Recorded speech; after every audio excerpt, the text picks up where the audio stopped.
In a season of firsts for the GWS Giants, the newest team in the AFL, this is the opening occasion for them at Etihad Stadium, one of AFL footy's big venues, of course, something they need to get used to, and what bigger challenge than taking on one of the AFL favourites for season 2012 than Carlton, as we welcome you to Etihad Stadium this afternoon. Danny Frawley sitting alongside me.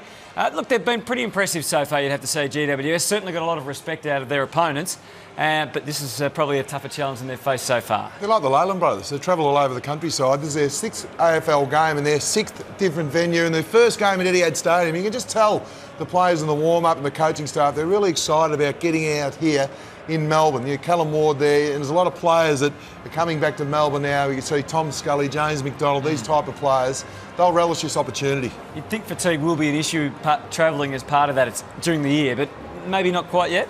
Oh, look, you can see Steve Silvani pre-game was talking about Jeremy Cameron being rested and Israel Folau. So they've got a program. It's a long-term program, and look, it's disappointing those two players aren't playing, but of course Satandro Halpin gets his opportunity against his old club. And it is a bit disappointing for them, I guess, that Chris Judd, Jared Waite not playing. We know Cruiser came back in. Ed Curno's also out of the Carlton side, but I guess it makes it a bit more of an even contest for us, doesn't it? It's a real balancing act, not for Kevin Sheedy, for Brett Ratton, because he's rested his skipper, absolute superstar. Jared Waite had a hip operation in the pre-season, so he's key forward, he's skipper, his best player.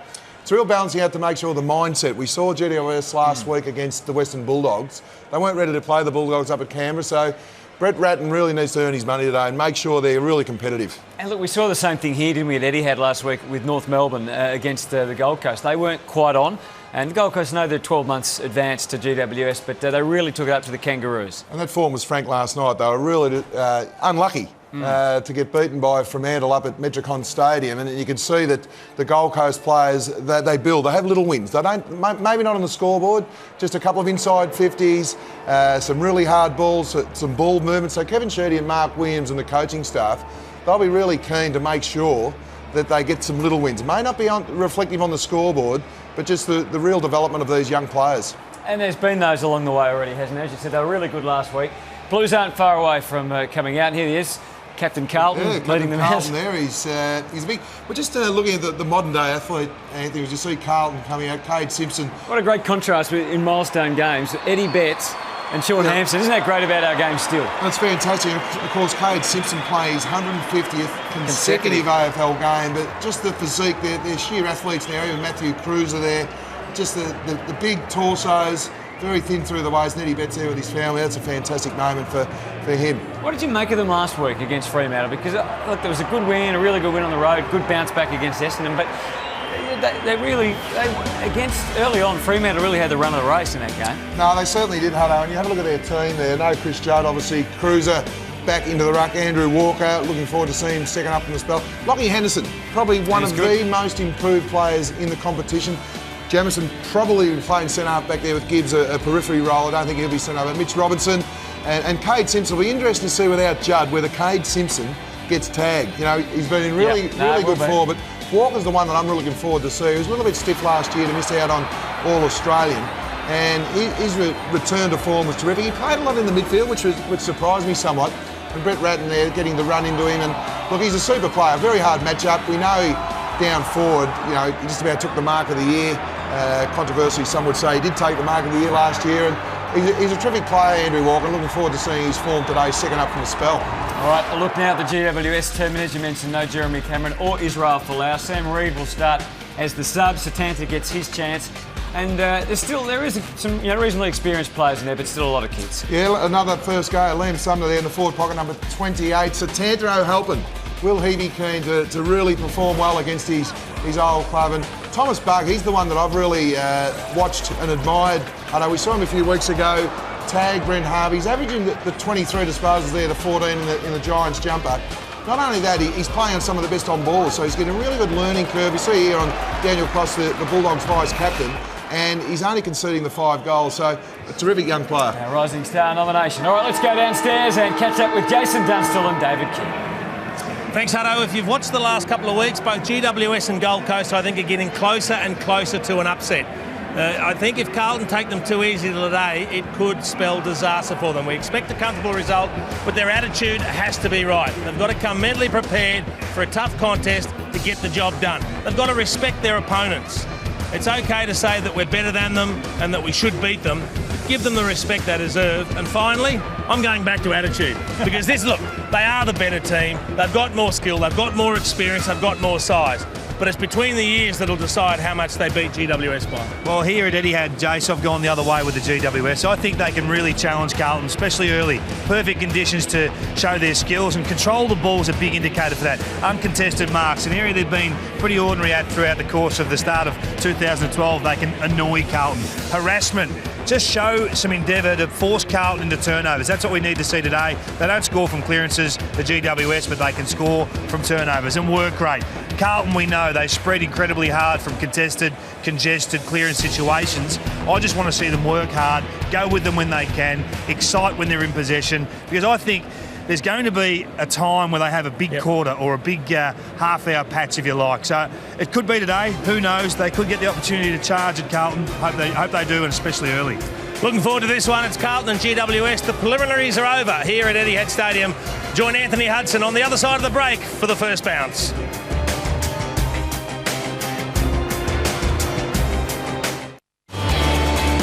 Ready for the toss of the coin here at Etihad Stadium. Phil Davis and Eddie Betts doing the honours in game number 150.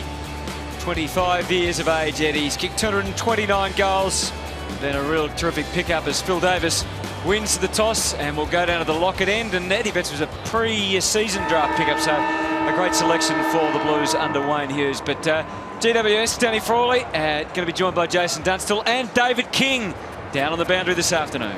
Thanks, Hutto. Just having a look at this game a bit closer, and their centre bounce clearances, I think, are going to be critical. When you look at what Carlton have been able to do early part of this season, just look at their work here of Matty Cruiser and the hit zones that he's able to get the ball to. We talk about Nick Natanui and these players, Cox and the like. We talk about them a lot.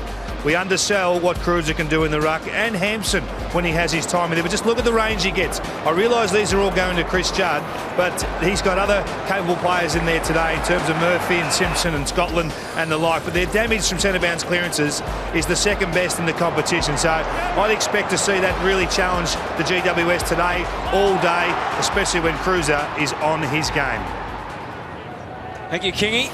We're looking forward to your input from down on the boundary this afternoon as the players start to break and work their way into position. Going to be interesting to see how GWS go about kicking their goals. There's Matty Cruiser, but Spud, obviously with Folau out and Cameron out, it looks as if there's a bit of a different structure in the forward 50. The big ruckman Giles is going forward. And Satanta are helping too, Satanta and Phil Davis. No, I like it. You've got three talls there, and obviously Lockie Henderson we see there on Satanta helping. So ex-teammates, Satanta will be really keen to hit the scoreboard nice and early. Well, Giles is their leading goal kicker with 6 of the players that are playing today, with Cameron out of the team. So interesting that they've recognised that is going to be an issue for them, and they've gone tall. So Carlton and GWS, Allard, you can see him just a bit of a push and shove. He's going to give some attention to Cal Ward this afternoon. They're underway. Hampson, the first strike ruckman, and he actually smothered his own teammate in Gibbs. GWS, Canelio ready to go forward. Received the handball from Ward and heads out in the Phil Davis direction. Let's see how he goes with Dygan for company. Jamison came to lend a hand. Both he and Henderson got plenty of the footy last week. 21 disposals for Jamison and 19 for Henderson. As the ball goes over and out. Looks like James McDonald is on Bryce Gibbs. Obviously no Chris Judd, so the former Melbourne skipper on Bryce Gibbs for the day. Scully and Simpson paired together at this stage too. Now Ward got crashed in, as you can see there, by Allard. A little bit sloppy. You're starting a long way out, you two. Plenty of dialogue already from the umpires, and I think it's Umpires Appreciation Weekend. We saw the coaches give a handshake out there to the umps before the game, which is good. Here's Ward into the pocket. Oh, Hampson tried to get the spoil, but Davis, as we said, more accustomed to playing in defence. A couple of interesting efforts for a handball. Big Brogan had no room to move, and he's probably a little lucky not to be pinged there. Hampson was lurking, so too Palmer. Here's Cruiser as the Blues try and get down and dirty. Thornton didn't try and take possession. Allard under some pretty severe pressure from Shield. Canelio still there as Shield goes again. But they're getting their hands on the footy. They're being forced back. Trying to change that was Bug with the handball, but it's still pretty tight in there and difficult to get any meaningful sort of possession.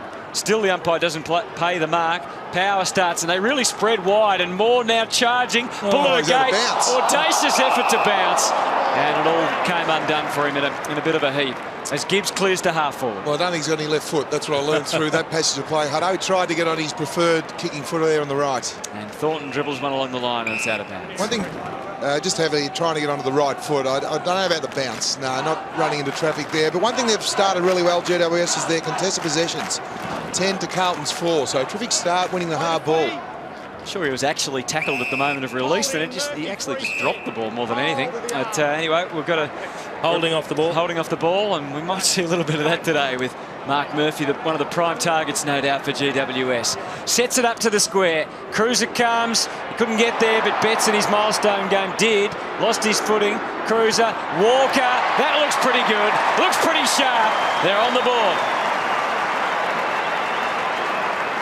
Well, we talked about Walker pre-game. A little bit stiff to miss out on All-Australian selection last year. Played a little bit in the midfield in his first game back last week against Freo over at Patterson Stage.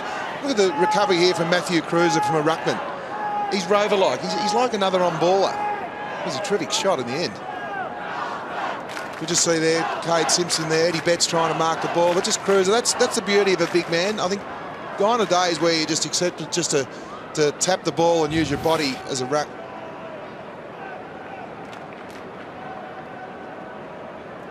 So Walker, as we said, looked very good last week when he returned. He was leaping to great heights, if not dragging down the big marks, getting plenty of the ball and kicking goals, importantly.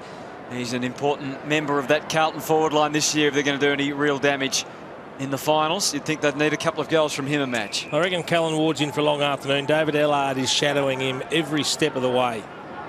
It's a game of inches, isn't it? The GWS get their first entry inside forward 50, and Phil Davis dropped what was a pretty simple mark, goes down the other end for a goal to Carlton. Now the wrestle on again, but Hampson managed to break clear, and so too Murphy.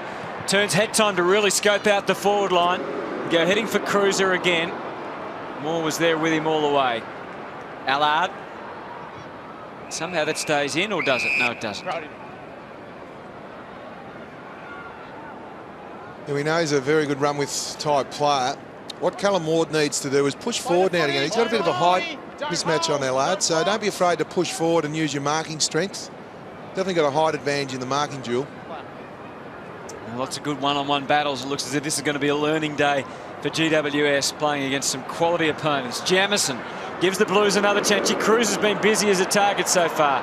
Walker, Arnfield got through. Great shepherd from Walker. Crowd, big roar as they love that protection work going on. Here's Bug to try and sneak away. Did no favours for Smith. He ran crash into the brick wall, but earned himself a free against Gibbs. So Devon Smith goes short, finds Taylor Adams in the back pocket. Just at ground level here, Hutto, it looks like Carlton are trying to make a bit of a physical statement early. Every tackle has a bit of extra sauce on it, and every bump being made with vigour. It's a good way to give them some focus, isn't it, in a match like this, I suppose? Well, we saw Andrew Walker about 20 seconds ago up in Callum Ward. Yep. It's terrific. You spoke about Thomas Bug pre-game, Spud. He's got a big job too on Andrew Walker, and Walker looks very dangerous early. So far, the Blues ball use hasn't been too flash, though. We've seen a couple of misfires into the 50. They lead with the only goal of the match so far. Hard to get past this brick wall for the Giants. Dom Tyson, get the man he was after. And there's Bauer crafting a kick to half forward. Armfield can let loose into the pocket again. They had a couple coming hard. Walker was one, Thornton the other. Under pressure, Homps, who's been a really impressive defender for them so far this year. Linking up with Bug. We know he can find the footy. Tried just to show some composure here. This is Shield. Very highly rated youngster. Over the top to Tyson as they are building. Carlton have got an extra couple behind the footy here for him to contemplate and try and get over. So he loops it up for Davis, who had the size and strength advantage on Dygan and used it to his advantage. Scully, who's started alongside Simpson, guides it to full forward. Henderson in front, over the top. Good contest from O'Halpin. And nice backup, though, from Jamison. Satan didn't read the kick. No, he actually pointed where he wanted the ball, Spud, but then he allowed Henderson to get there first. He telegraphed where he wanted the kick and then didn't get there. Let's have a look at the shepherd, Andrew Walker on Callum Ward. That's aggressive football. Brett Ratton would love that. And that's the attitude they need to have. I mean, they've got to be hard at it. Try and put this team away early. Tui. There was no path for him there. Well, some of it's being returned now. GWS laying some good tackles. Murphy trying to thread it through. His Shield breaking again after the work from Devon Smith. Back into the middle again. They keep it alive. Shield. Multiple efforts was good. Good tackle from Scully. Not enough to stop Robinson. Getting it to Tui. Under some stress here, the Blues defence. Robinson thumped into the ground by his former teammate. Satantaro helping. Of course, it never really worried him if they were teammates or not, did it? Even when he was at Carlton. He'll be looking to make a statement as well. Satantaro helping. Good aggressive tackle, like. Article in the papers today about he was a little bit confused about the decision to let him go, so he'd love to make them feel that they're missing out on something. And Cornelio gets it in there. Played 80 games, of course, with the Blues, did Satanta. And in some ways, last year was one of his, probably why he was confused, last year was one of his better ones when he played in terms of numbers and so forth. He had pretty solid output. But the Blues felt in the end they had to let someone go as they were working their list. Here's a quick little flashy work from Toby Green, another one who's impressed so far this year. Comes to North though, and now Scotland goes to work off half back, and Simpson charges out for him to give something further afield. He's got grander plans though. Eddie Betts, crowd get on their feet as they watch Eddie go to work. He spins himself dizzy there and decides in the end that passing to Andrew Walker is a pretty wise move. What GWS have to be aware of is the counter-attack from Carlton. They're opening up the space behind, and one thing you shouldn't do is let Eddie Betts get goal side. One of the quickest players in the competition. You've probably got to play 5 metres goal side of Eddie Betts and just let him get the hit-up lead, but not over the top. So Walker, as we said, back with a couple of goals last week. And that strike is away to the left. He's on 96 goals, Andrew Walker, so it wouldn't be beyond him to get to 100 today if he has a big afternoon out. Have a look at the big heavy shepherd here as the chase comes across, and it's Garlett that runs about 30 or 40 metres to clear the passage for Heath Scotland, and that's what you'll love to see. Careful ball use on the way out. This is exactly what they need to do, Hutto. Just chip the ball around, soak up some time, stay composed, share the footy a little bit, because there's going to be periods where they don't have much control. Use it while you can. Devon Smith down along the line of the wing. Jamison hacked back by Joseph. Smith comes again and he'll earn himself a free. Overzealous effort there from Tui. He read that beautifully, Devon Smith. So they've done okay so far, GWS. They've seen 10 minutes go past. They haven't scored, and that's obviously going to be a massive issue for them today. But Carlton, just the 1 goal so far. Gee, I like the start that Phil Davis has made as a forward. He's contested everything, and he's getting his hands to everything. He's finding a way to get to the ball, get to the front position. Looks likely that he might take a few marks. I'd like to see him if the ball gets down there on Daigan at full back. He's definitely got a height advantage on Nick Daigan. Pushed right up here, the forwards, haven't they, GWS? You can see just how many numbers there are around the ball. And Brogan is the man closest to goal at the moment. Just to the left of screen, he's on the 50. Just spreading a little more now, slightly. Maybe the Blues would like to see a little bit more spread so they can get into the open. And this is how they do it, with handball and run. Cruiser. That's not that well placed, and again, Moore should have that cover. Well, that was well read, and that's where the Carlton are opening up the space, and as a defender, you need to protect the dangerous space, and Tim Moore did on that occasion. Good pressure from Armfield, a late change of mind, and in the end, the turnover was forced.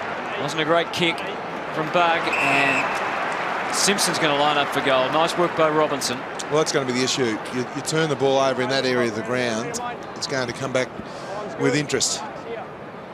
Just those small touches of experience, even in the defensive work, can be so significant in these contests. As we're watching Cade Simpson now, as we mentioned, 150 consecutive games. It's a wonderful effort. Started when the times were as tough as they have been ever at Carlton, and he's worked that one through. Well, it's a good start for Cade Simpson. It's his 150th consecutive match today, and that in itself is an outstanding effort. Just shows how durable and how reliable his form has been. But they are very good at punishing turnovers, and you could just see how quickly they push forward. They read what their teammates are doing. And Mitch Robinson, he just looked up as soon as he intercepted this ball. He has a quick glance forward, and there's Simpson pushing into space. Well, he's had a real purple patch. 34 disposals, 7 inside 50s the last 2 weeks. Kate Simpson kicks Carlton's second goal. Already we're seeing a GWS game plan heavily based on possession. They've had 42 touches. Carlton just 30, but Carlton lead the inside 57-4. I like the fact that GWS are going one-on-one, though. You know, you could probably try and protect your defence, but I think the best way to teach youngsters is to go one-on-one. That could be trouble for the diving Devon Smith, but no, the umpire decides it's not. It did seem that he dived on the ball and didn't get it out, but we'll roll with it. Giles down in the Allard direction. In danger. She's come back a little bit in the last year or two as an umpire decision that seemed to be extinct for a few years. Bauer takes the mark and then maybe wishes he didn't play on. He's prone to the odd lapse every now and then, Paul Bauer, just to cause a few heart palpitations for Carlton fans. Henderson, ever growing in his position. Nice delivery for Kane Lucas. Now Dygan, so inch by inch the Blues come carefully along the city wing here at Etihad Stadium. Cruiser's pushed forward to try and make Giles play as the defender, and that's a good move from Matty Cruiser from Carlton. Back to Kane Lucas. Wobbly old ball into the pocket, very haphazard looking kick. Homps had his hands full though. Eddie was buzzing around again down there. Moore linking up with Green, who just arches the back at the appropriate moment. Gets himself into the clear. There was not a lot of margin for error with a kick like that, but Cornelio good enough to take the mark, and so the switch has been affected. Taylor Adams, who came in for his first game last week, kicked a nice goal too, shows plenty. Along the line for Davis. Oh, it's got to be a free. Well, there was nothing called. Good backup from Adams. He needed to lend some support desperately in there for Smith. Relentless tackling from the Blues and the crowd urging on every one of them. Phil Davis, I thought it might have been a chop of the arms. Yeah, it probably was, but he also dropped the mark before the chop came. He really should have taken that one, Phil Davis. Mitch Robinson up as the unlikely ruckman. Parried back into the maze. Robinson again. Here's Reece Palmer trying to get himself into the clear. McDonald helps them achieve that. Green worked it back for Power. And Satanta and Davis both there, being forced to come right up the ground to try and be in some sort of position. Just at this stage, guys, the GWS have not been able to switch the ball, haven't been able to bring it back through the corridor, which, as Danny pointed out in the pre-game, is how they've scored. You'd like to see them take a few more risks. They're finding the going difficult here. Russell, Robinson. Oh, there's a good strong mate. He's a good defender, isn't he? Yeah. He's a good type. King's right in saying that, because they've got lighter bodies, so it's easy to run the ball and carry the ball. If you're continually going down the line to a contest, the big Carlton bodies will eventually wear you down. So you've got to look for the switch such as this all the time. Take an opportunity to get the ball out to the open side. Here's Adam Kennedy getting himself into trouble and decides to use his feet to get himself out. It didn't really achieve much. Robinson along the line. Betts takes it, wants to move it. Lucas within striking range, steadied himself, perfect poise. Lovely goal, that's number 3. Well, Kenny, that's exactly what Adam Kennedy tried to do, but then he didn't pull the trigger. He didn't have a go at it. It was there to be used, there's no doubt, Danny, but he didn't back himself, and I think that's the one thing we need to see from these young guys. It's just the intent to take the game on. If it doesn't work, well, so be it. But playing safe and have it fail is the disaster. Well, that's the direct result. You know, if you're going to make a mistake, make a glorious one. He probably used the safe option and ended up kicking to a 2-on-1 under pressure. So take it upon yourself to get the ball to the open side. So Kane Lucas becomes Carlton's 3rd individual goal kicker. Now they've pushed one back behind the ball here, GWS. So already a slight change of plan. Carlton happy to keep their man extra up in the midfield. Back themselves to get it down there. Dygan's handball errant though. Little hurry kick from Green after some nice work from Scully. First or second real opportunity deep in the forward line. Satana had his hands full. Hampson, who he knows, Mercura, well done from O'Helpin. Looking for help outside, didn't find any, so again he's right back in the thick of it. Certainly working hard. Satanta Albany, he was involved 3 or 4 times there underneath, and he's got to do that bullocking work. He's got to do a lot of the hard yards up forward. They just need some repeat entries inside their forward 50 and eventually hopefully get a score on the board. The old ruck infringement. Well, here's a chance to get one for them. Dean Brogan playing just his third game for the GWS Giants. 177 games in all. The former Port Adelaide ruckman, 33 years of age, you can see there. And 50 goals to his name. It's a tightish kick, but certainly one that they needed to make count, and unfortunately, not even a score for Dean Brogan. No, it's disappointing. We've got Satanta, Halpin and Dean Brogan here at the stoppage, so I'd let Satanta take it on Lockie Henderson, a clear advantage. Well, they've got another opportunity here, and another one gets burnt. James McDonald. Just caught the wrong side of the ball. Well, they've just got to take their opportunities, don't they? You know, we talked about Phil Davis, the drop mark early. Just take your chances. They've had a couple of opportunities here to kick a major. They've been inside 55 times for just the one behind thus far. Carlton 9 entries for 3-1. Brogan held under for a long time, and eventually he got himself over the chalk. And you want reward for effort. I know we talk about little wins, but the huge win is the scoreboard. The scoreboard doesn't lie, and you just need to see that tick over now and again. So they must take their opportunities. Now Brogan and Hampson. There's Allard thrusting it out, but the young man in his first game, Liam Sumner, is able to get on the end of it and get it deep. Hampson comes again. Terrific stuff. Unfortunately, runs straight into Heath Scotland, and the Blues might be able to battle it, but battle is the underlining word here because GWS working so hard to keep it in their forward 50. Jamison gave it straight back to Taylor Adams. Well, that was good pressure. That was the pressure from the forward line caused that turnover. So Adams decides that the moving Giles was the best option. It was a beautifully weighted pass too. And he's been good at getting forward and taking marks this year and kicking goals, Giles. He's got 6 to his name, but it's a bit of a disease at the moment. Both teams kicking below 60% efficiency at the moment. Power crafting a ball into the middle. This is better. Switch it to the open side and take the game on. Oh, it's a handball which didn't do any favours at all for Reece Palmer, but somehow little Bug gets out the other side, and that's about where the jury ended. He was clear and he ran back into traffic. He had a chance to kick the ball forward. Let him have it. Well, Bug was caught that time. Yeah, that'll come back because Zach Tui was bumping the bloke on the mark, and you're not allowed to shepherd the man on the mark until play on's been called. Now, back to Aaron Joseph, who, Danny, was the Bug catcher on that occasion. No, he certainly was, Hutto. Little Thomas, he's been in terrific form, Thomas Bug. Oh, that's a soft tackle. Yeah, that's... And Tui breaks into the clear, gets it deep, probing ball, Cruiser, look at Eddie at the back, it doesn't get to him because Cruiser marks. Eddie Betts was just sitting there going, he was licking the lips, thinking it was just going to come into his hands, but big Cruiser gets up and takes the mark. Tell you what, Zach Tui's gone straight back to Jonathan Giles and given him a gobful. I mean, Giles had him cold on the boundary line and he brushed aside a pretty feeble tackle. They're really trying to dominate physically and mentally their opposition today, the Blues. The runner's gone out to Giles too, Jace. Obviously just to keep him up because he's dropped a mark about 30 seconds before that, and then that missed tackle there.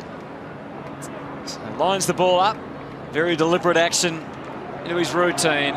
Cruiser comes in and it's catchy. He misses away to the left. He started well, Matty Cruiser.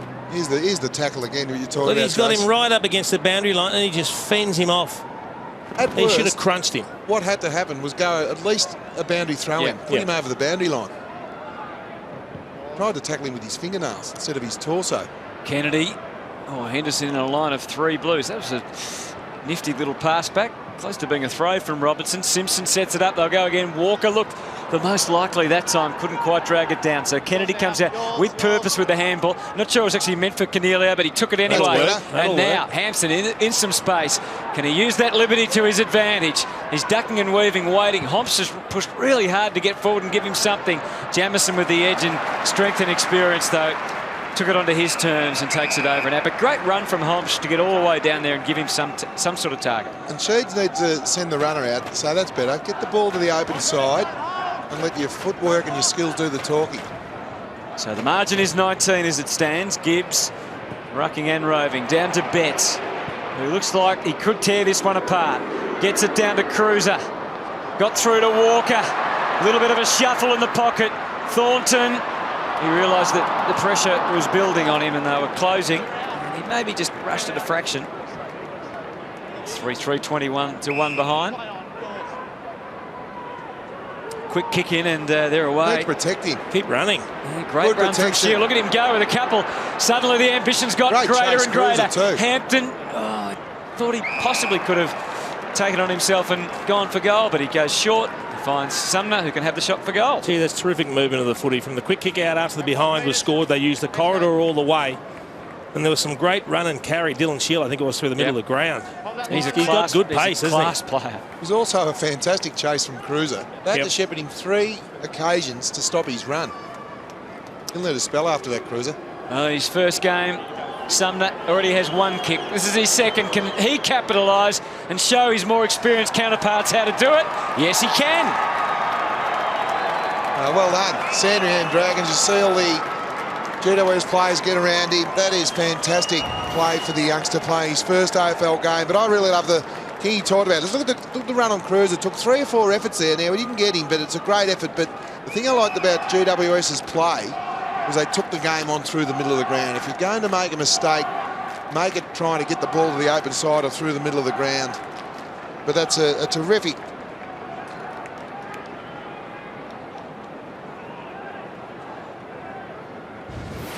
So Liam Sumner becomes the 18th GWS player to kick a goal for the new club.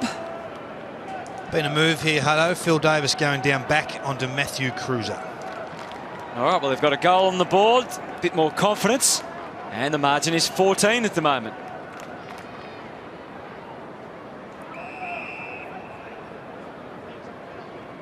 Well, they've weathered the early storm, GWS. That's all they've got to do is they need to get into each game and not get blown out in the first 15 minutes. I think 3 goals to 1 isn't a bad start for them, given a couple of those goals for Carlton have actually come from GWS mistakes and turnovers. Well, they're going to get another opportunity here. Outnumbered is Hampson. He's an improved player. Out of sight, Lockie Henderson, hasn't he? He's just been terrific. And the thing about him, he's growing in confidence. He's not afraid now to take the front position. When you're starting out of the key defence, you're reactive, you're sort of just, the easy position is to take the trailing position, but he's not afraid to take the front position, which comes with confidence and experience. Free to Mark Murphy for some holding. If we consider that Henderson now is a bona fide defender, that makes a real difference to your assessment of Carlton and their premiership chances, surely, doesn't it, with he and Jamison down there as the pillars? Well, no doubt. There's a lot of question marks on Jamison's body, so they've got the luxury now of having 2 key defenders, and you do need 2. But then you throw your good... Walker! He's a chance to take mark of the year today, and he will at some stage. I was just going to say, you've also got, as he goes for the short pass to Garlett, not a good option. Garlett hasn't seen much action so far. Oh, that's a great tackle from Murphy to lock it in there. He's only had the 1 tackle. Hello, Garlett. Toby Green in the thick of it. Scully tries to put his weight into it as well. Green goes again. It's a scramble and a scrap in there. Power uses his evasive skills to move it on at half a metre or so, and that's about it. Have a look at this Andrew Walker mark. Thank you. Straight up, Devin, Andrew. Thanks, guys. He's just got a wonderful natural spring, hasn't he? It's Great athlete. great to see the players being encouraged in recent years to use that. Murphy just got unlocked at the right moment. This is some terrific run and dash from Toby Green. Gets them into the clear again. Now Reece Palmer, you can see him really considering what was ahead. And he pretty much got it right for Brogan, who just couldn't oblige. And again, Henderson gets the job done. Uses Russell, and now Gibbs, who pauses, and now sends it on its way. Didn't do Armfield any favours at all. Powers there to close it out. Shield can't quite escape the clutches of Lucas, but did a good enough job to get it to Power safely into the middle. Time was on the side of Palmer, who got some good protection. Carlton does well not to give away the 50, Digan. Palmer works the angles. Out to Hampton. He takes it. Just on the brink, 60 from goal. Brogan deep on Henderson. Can kick the footy. Move it on, play on. Decides not to try with a long bomb instead. Good courage. Oh, and got a clip for his trouble too, and Brogan's hurt himself. He's hurt his hand or his wrist. Yep. On the Scotland head. So Heath Scotland, driving kick to the wing, Cruiser, waiting. Plenty of numbers back for GWS. They've got 2 back behind the ball, Lewis, Davis and Moore. He's coming off Brogan, boys. He's in trouble with that wrist. No doubt there's some sort of break there, I reckon. Oh, terrific grab from Thornton. It's over for Armfield now, running in. It's wobbling, but it's coming back. Not enough. He grabbed it straight away, King. You see him coming off of the trainers and the doctor, the right wrist there. It's got sandwiched in between Henderson and Bent Scotland's backwards. shoulder. That could be nasty. That's nasty. Oh. It could be broken. This one's coming back. Jamison, rare chance to intrude into the forward line. And misses.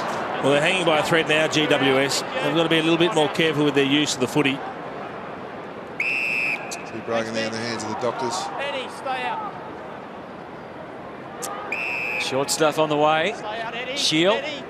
Still had more possessions than Carlton, GWS, but Carlton have had twice as many inside 50s. Kick to handball ratio vastly different as well. The Blues basically twice as many kicks as handballs. Yep, you like to see that. Sumner has been good. Bauer has to come from the side against O'Helpin. Well, that's what Carlton need to do. They know if the ball goes to a contest, they're more chance of winning it because of the bigger bodies. So to kick the ball more than handball is a good thing when you're playing against inexperienced teams. That's why GWS are probably running and carrying and using their hands more. Taylor Adams fires it into the pocket. Terrific kick. He actually made O'Helpin get to where the ball was dropping. Now, this could be a massive kick if he can put this through. They have really gone into massive damage control because they probably should be 4 or 5 goals down. Just saw moments ago, Phil Davis came off, or he was trying to come off, and he stood and looked at the bench with arms up saying what's going on, but probably doesn't realise with Brogan coming off, and that means there's only 2 rotations there, and they were players that had just come off that were completely spent. So they'll have to make a decision on whether they sub in for Brogan. So Satanta, who of course played forward and back for the Blues over the years. Big kick, big moment for GWS. Have a look at them. They're coming from everywhere. Satant. He's kicked one after the siren.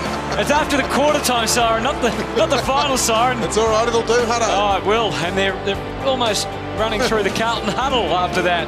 They're in business. They're only 10 down at quarter-time.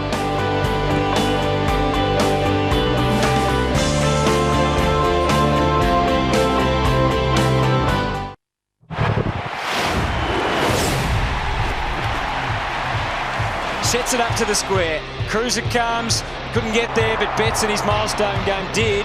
Lost his footing. Cruiser, Walker, that looks pretty good. Looks pretty sharp. They're on the board. Betts takes it, wants to move it. Lucas within striking range, steadied himself, perfect poise. Lovely goal, that's number 3. Well, that's all it's been so far for the Blues. 3 goals, 5-23 from quite a few opportunities, 15 inside 50s, but the GWS Giants certainly not disgraced. And a goal after the siren, much celebrated from Satanta O'Helpin in his first game at his new club, has taken the visitors within 10 points in their first outing here at Etihad Stadium. Jason Dunstall and Danny Frawley. What'd you make of it all? Oh, look, thought the Blues were a bit wasteful in front of goal. They had some opportunities. GWS playing a high possession game, just not really efficient when they go forward with the footy. GWS have won the clearances, contested possessions. Yep. I think that's all Kevin exciting, isn't it? Could ask if we see that Mark Williams talking the truth. We'll head down to David King. Thanks, Danny. Just having a close look down here at Dean Brogan. Obviously, he was caught up in that marking contest. Heath Scotland running back with a flight, and he threw an arm out, an elbow out. He did make contact with the back of Heath's head, which was a little win for him at that stage, but then he realised may have done some damage to that forearm. He came off the ground. He went back out to the huddle. He thought he was fine. He had a quick wink and a chat with us, but I think the pain has just kicked in. He's just made his way back to the bench here. Not sure whether we'll see Dean Brogan again for the rest of this game. He's getting some work done now on the elbow area. So he's in some pain. Does take a long while for ruckman to feel pain, Danny. Usually 5 or 10 minutes for it to set in, but it's in there now. Yeah, the blood flow takes a lot longer to get up there, but Sam Reid, interesting enough, he's the substitute. You can see his right arm there, heavily bandaged. He's still got the substitute top on. Sam Reid there, so they'll assess him over the next 10 or 15 minutes. Well, it's okay to strap it up, and look, it'll be terribly courageous for him to come back on, but when he gets a knock on that, he'll go through the roof. Except it's open today, Jason. He'll go through the open roof. Yep. Up to half forward, and there's Jamieson who takes the mark. And then goes to Robinson as they look to advance. I wonder what Brett Ratton said to the Blues at quarter time.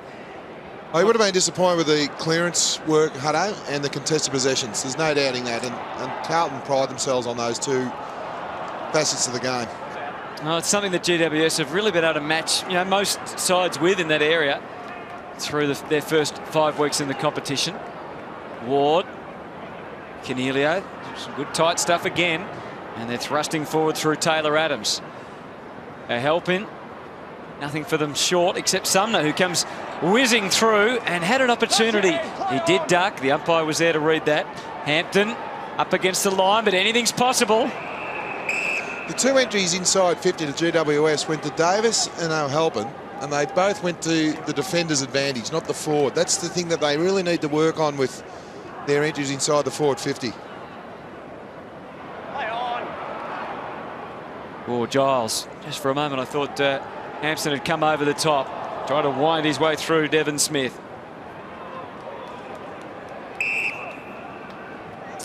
Interesting if we look at the top 5 disposals in this game so far, and GWS have got 3 of the top 5. So, as we said, they're getting their hands on the footy. Yeah, look, then they've had 102 possessions to Carlton's 82. They do play a high possession game, lots of handball.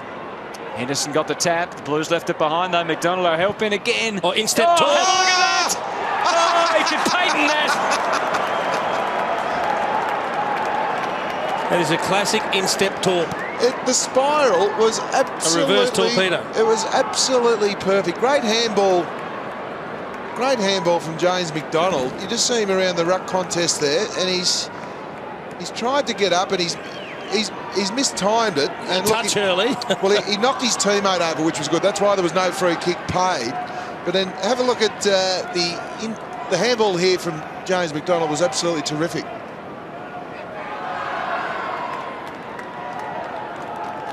Oh, that is one of the great goals. I was watching him in the warm-up. He was practicing his left foot shots at goal. None of them went like that. That's the perfect inside torpedo. Yep. And they're back to 4 points, and it's game on here at Etihad Stadium. Murphy, let's see what the Carlton response is. Jordan Russell wades his way through, and Carlton now, maybe through Dygan, can click into action. Garlett, who, as we mentioned, very light on in the first quarter, no disposals. There's his first, finds Bryce Gibbs, just about within range here, the Blues. Hard gut running there from Gibbs. Done a good job on Garlett, Luke Powell. Maybe it's beyond Bryce Gibbs this range. Looked hesitant, but now he settles over it. Just a metre. Ball spinning around on his hands. That's just the 1-1 so far this year. Still just 23 years of age, and that just eases away to the left. Got the distance very easily. I mean, that's gone 2 or 3 rows back. I think sometimes it just becomes a mental issue with the players as we watch their Carlton president, Stephen Kernahan, watching on. Just got to trust yourself that you're within your range and then not try and overkick the football. Moore, he gives it plenty. Oh. He's a beautiful long kick, isn't he, Tim Moore? You just wonder how he escaped the attention of other clubs. Really, he's 23 years of age, and they're hard to find those key defenders. He's got good leg speed, and as we just saw then, he's a prodigious kick. They turn it over, the Blues, and Palmer, he just goes for territory, hoping he might be able to get it out of bounds, perhaps. That's all he could do, Palmer, with that kick. It was 3-on-1, Satano helping there. So the half forwards for GWS, okay to lead up, but you've got to get back and re-engage your half-back flank defender. Into Russell. They look to switch here and maybe take the corridor. Dygan drifting down to half forward was Joseph to sneak in front of the intended target. Simpson, he just presses go, gets it in there quickly and hopes that maybe the chaos work might have got to their advantage. It didn't, And Dom Tyson was able to take it out to James McDonald, and they're often trotting again. Jamison with a wrestle. Helping. Oh, he's been terrific, Yeah, Helping. he's been good.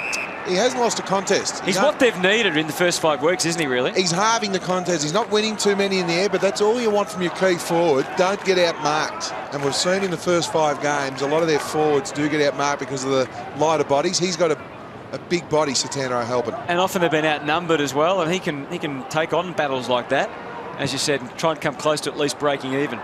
Simpson was outsized by Helping there. He might be able to sneak in. No, Ward beats him to it and has a bounce. Again, fairly audacious stuff. But it's a high ball. Hampton is in front, and he didn't go for it in the end. Joseph showed him what to do. I think we need to see the senior... Oh, poor kick here, but I think we need to see the senior bodies of the GWS bounce the ball, Hutto, just to keep the confidence levels up for these younger guys. Gee, that was smart play by Heath Scotland, particularly to get the Blues out into the clear. They just seem to be watching each other a little bit at the moment, the Blues. Not quite up for it, and they're just a little bit off their tucker. Weeding his way through and waving through is Dygan. But he misses to the left. Gee, they're wasting some opportunities in front of goal, and you can see the frustration on Brett Ratton's face. He knows that there should be a much bigger margin between these two sides. Well, 19 entries for 3 goals is not a great return. 10 scoring shots, so they're scoring 1 out of every 2 times they go in there. Dean Brogan just making his way back onto the ground, boys. That's a great sign, and I think that's great leadership to come back out under that sort of duress. It is, Kingy, but let's keep an eye on the first few contests that he has. Okay. There he is. I reckon that he's going to be under serious duress when he's got to put that arm in the fray. So Hampson in the wrestle with Giles. Goes again. Playing well is Devon Smith. He's right amongst it. Got it to the wing. It's been hard to get past here, and sheer weight of numbers have helped Carlton's cause. Sumner, he's done some nifty things and good overlap. Yeah, does some more as he gets Dom Tyson off and running. And they've got Palmer into the clear. The bolt is on. Scully going to be hard to stop here. Scotland needs to use all the smarts. Well done. And they could be on level terms with the Blues here. Well, the beauty about that build-up, they use the extra man. They use the overlap running to get to a one-on-one. Nothing the defender there for Carlton could do. That was terrific mark there from Scully. So Tom Scully puts it through, and the scores are level at Etihad Stadium. Well, this is fantastic from GWS. Absolutely terrific play. Start of this quarter, they both had 4 inside 50s for 2 goals to GWS, only the 2 behinds from Carlton. That's the difference at the moment. And Jace, we talked about the use of the ball. The start of this second quarter, 73%. GWS using the ball. Carlton, alternatively, only going at 50%. Yeah, and that would be frustrating, Brett Ratton.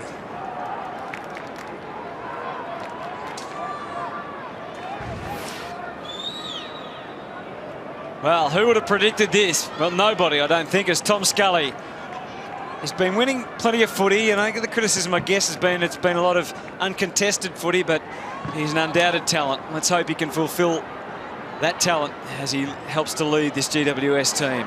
What a terrific start. Scores level now. The Blues, maybe they'll be stung into action. Garlett starting to move and create a bit of havoc. Tries to get at the Betts. In the end, he has to go again himself. Armfield, he can't really get into the clear. Neither can Walker. Armfield, good persistence. Decided to work it to the top of the square. And there's an unfortunate slip back there from Hobbs. Well, looks like they've poked the bear. GWS by kicking the first 2 goals in the first quarter. You just see the intent there, nice and early from Carlton after that centre bounce. But I've admired McDonald, Ward and Palmer at the start of the second quarter. The senior players for GWS have been terrific.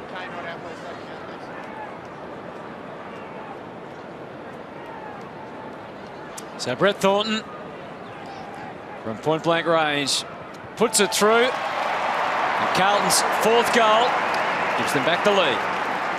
But there's a bit happening off the ball as well. After that ball was kept alive and Armfield got the ball to Thornton, it was Andrew Walker who was following Luke Power, having a real go in his ear. And young Thomas Bugg comes over and gives the biggest hip and shoulder to Andrew Walker. Gave him a real serve, and it's great to see the young GWS players sticking up for themselves and their teammates.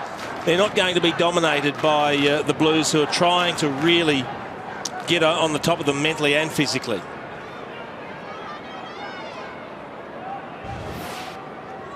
So they didn't hold the lead for very long, or in fact they weren't on level terms for very long. Carlton's response takes them back to a 6-point margin. Oh, umpire's down.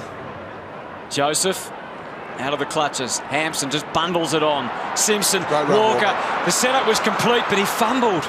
And the handball is astray. And again, GWS able to get their hands in and on the footy. Good tackling from Cornelio. Well, it was an errant hand pass or a little bit of a fumble, but that's what the Blues do best when they break from a contest. Their ability to spread forward of the ball and link up with hand passes, seen them kick countless goals this year, and they threaten to do it again there, except for a little fumble. We remember back to Hobart, Danny, when we saw North Melbourne carve up GWS with handball. Well, they didn't. I think that's why they've gone back to the one-on-one, Hutto. They played the extra man against those experienced teams, and they'll cut through the zone far too easily.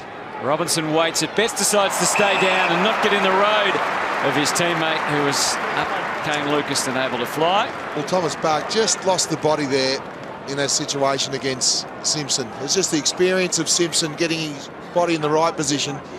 But Thomas Bach tried to have a half a piece of the ball and half a piece of the body. You've got to be really intent on making the ball your object or the body. He tried both, and he was found wanting on that situation. So Lucas comes in from 20 metres. Shouldn't be a problem for him, and isn't. Carlton's out to a 2-goal advantage. So I thought that was Cade Simpson as Lucas, beg my pardon, but it was just a terrific use of the body. And look, young Thomas Bach, he's been terrific in the first 5 games thus far for GWS. But you can just see the centre clearances here, getting the ball into that situation. And Bach just losing the body there. He tried to use the arm to get Lucas in that situation, lost him, and Lucas just had the strength and awareness to take a terrific mark. But importantly, Carlton have won the last 2 centre bounces.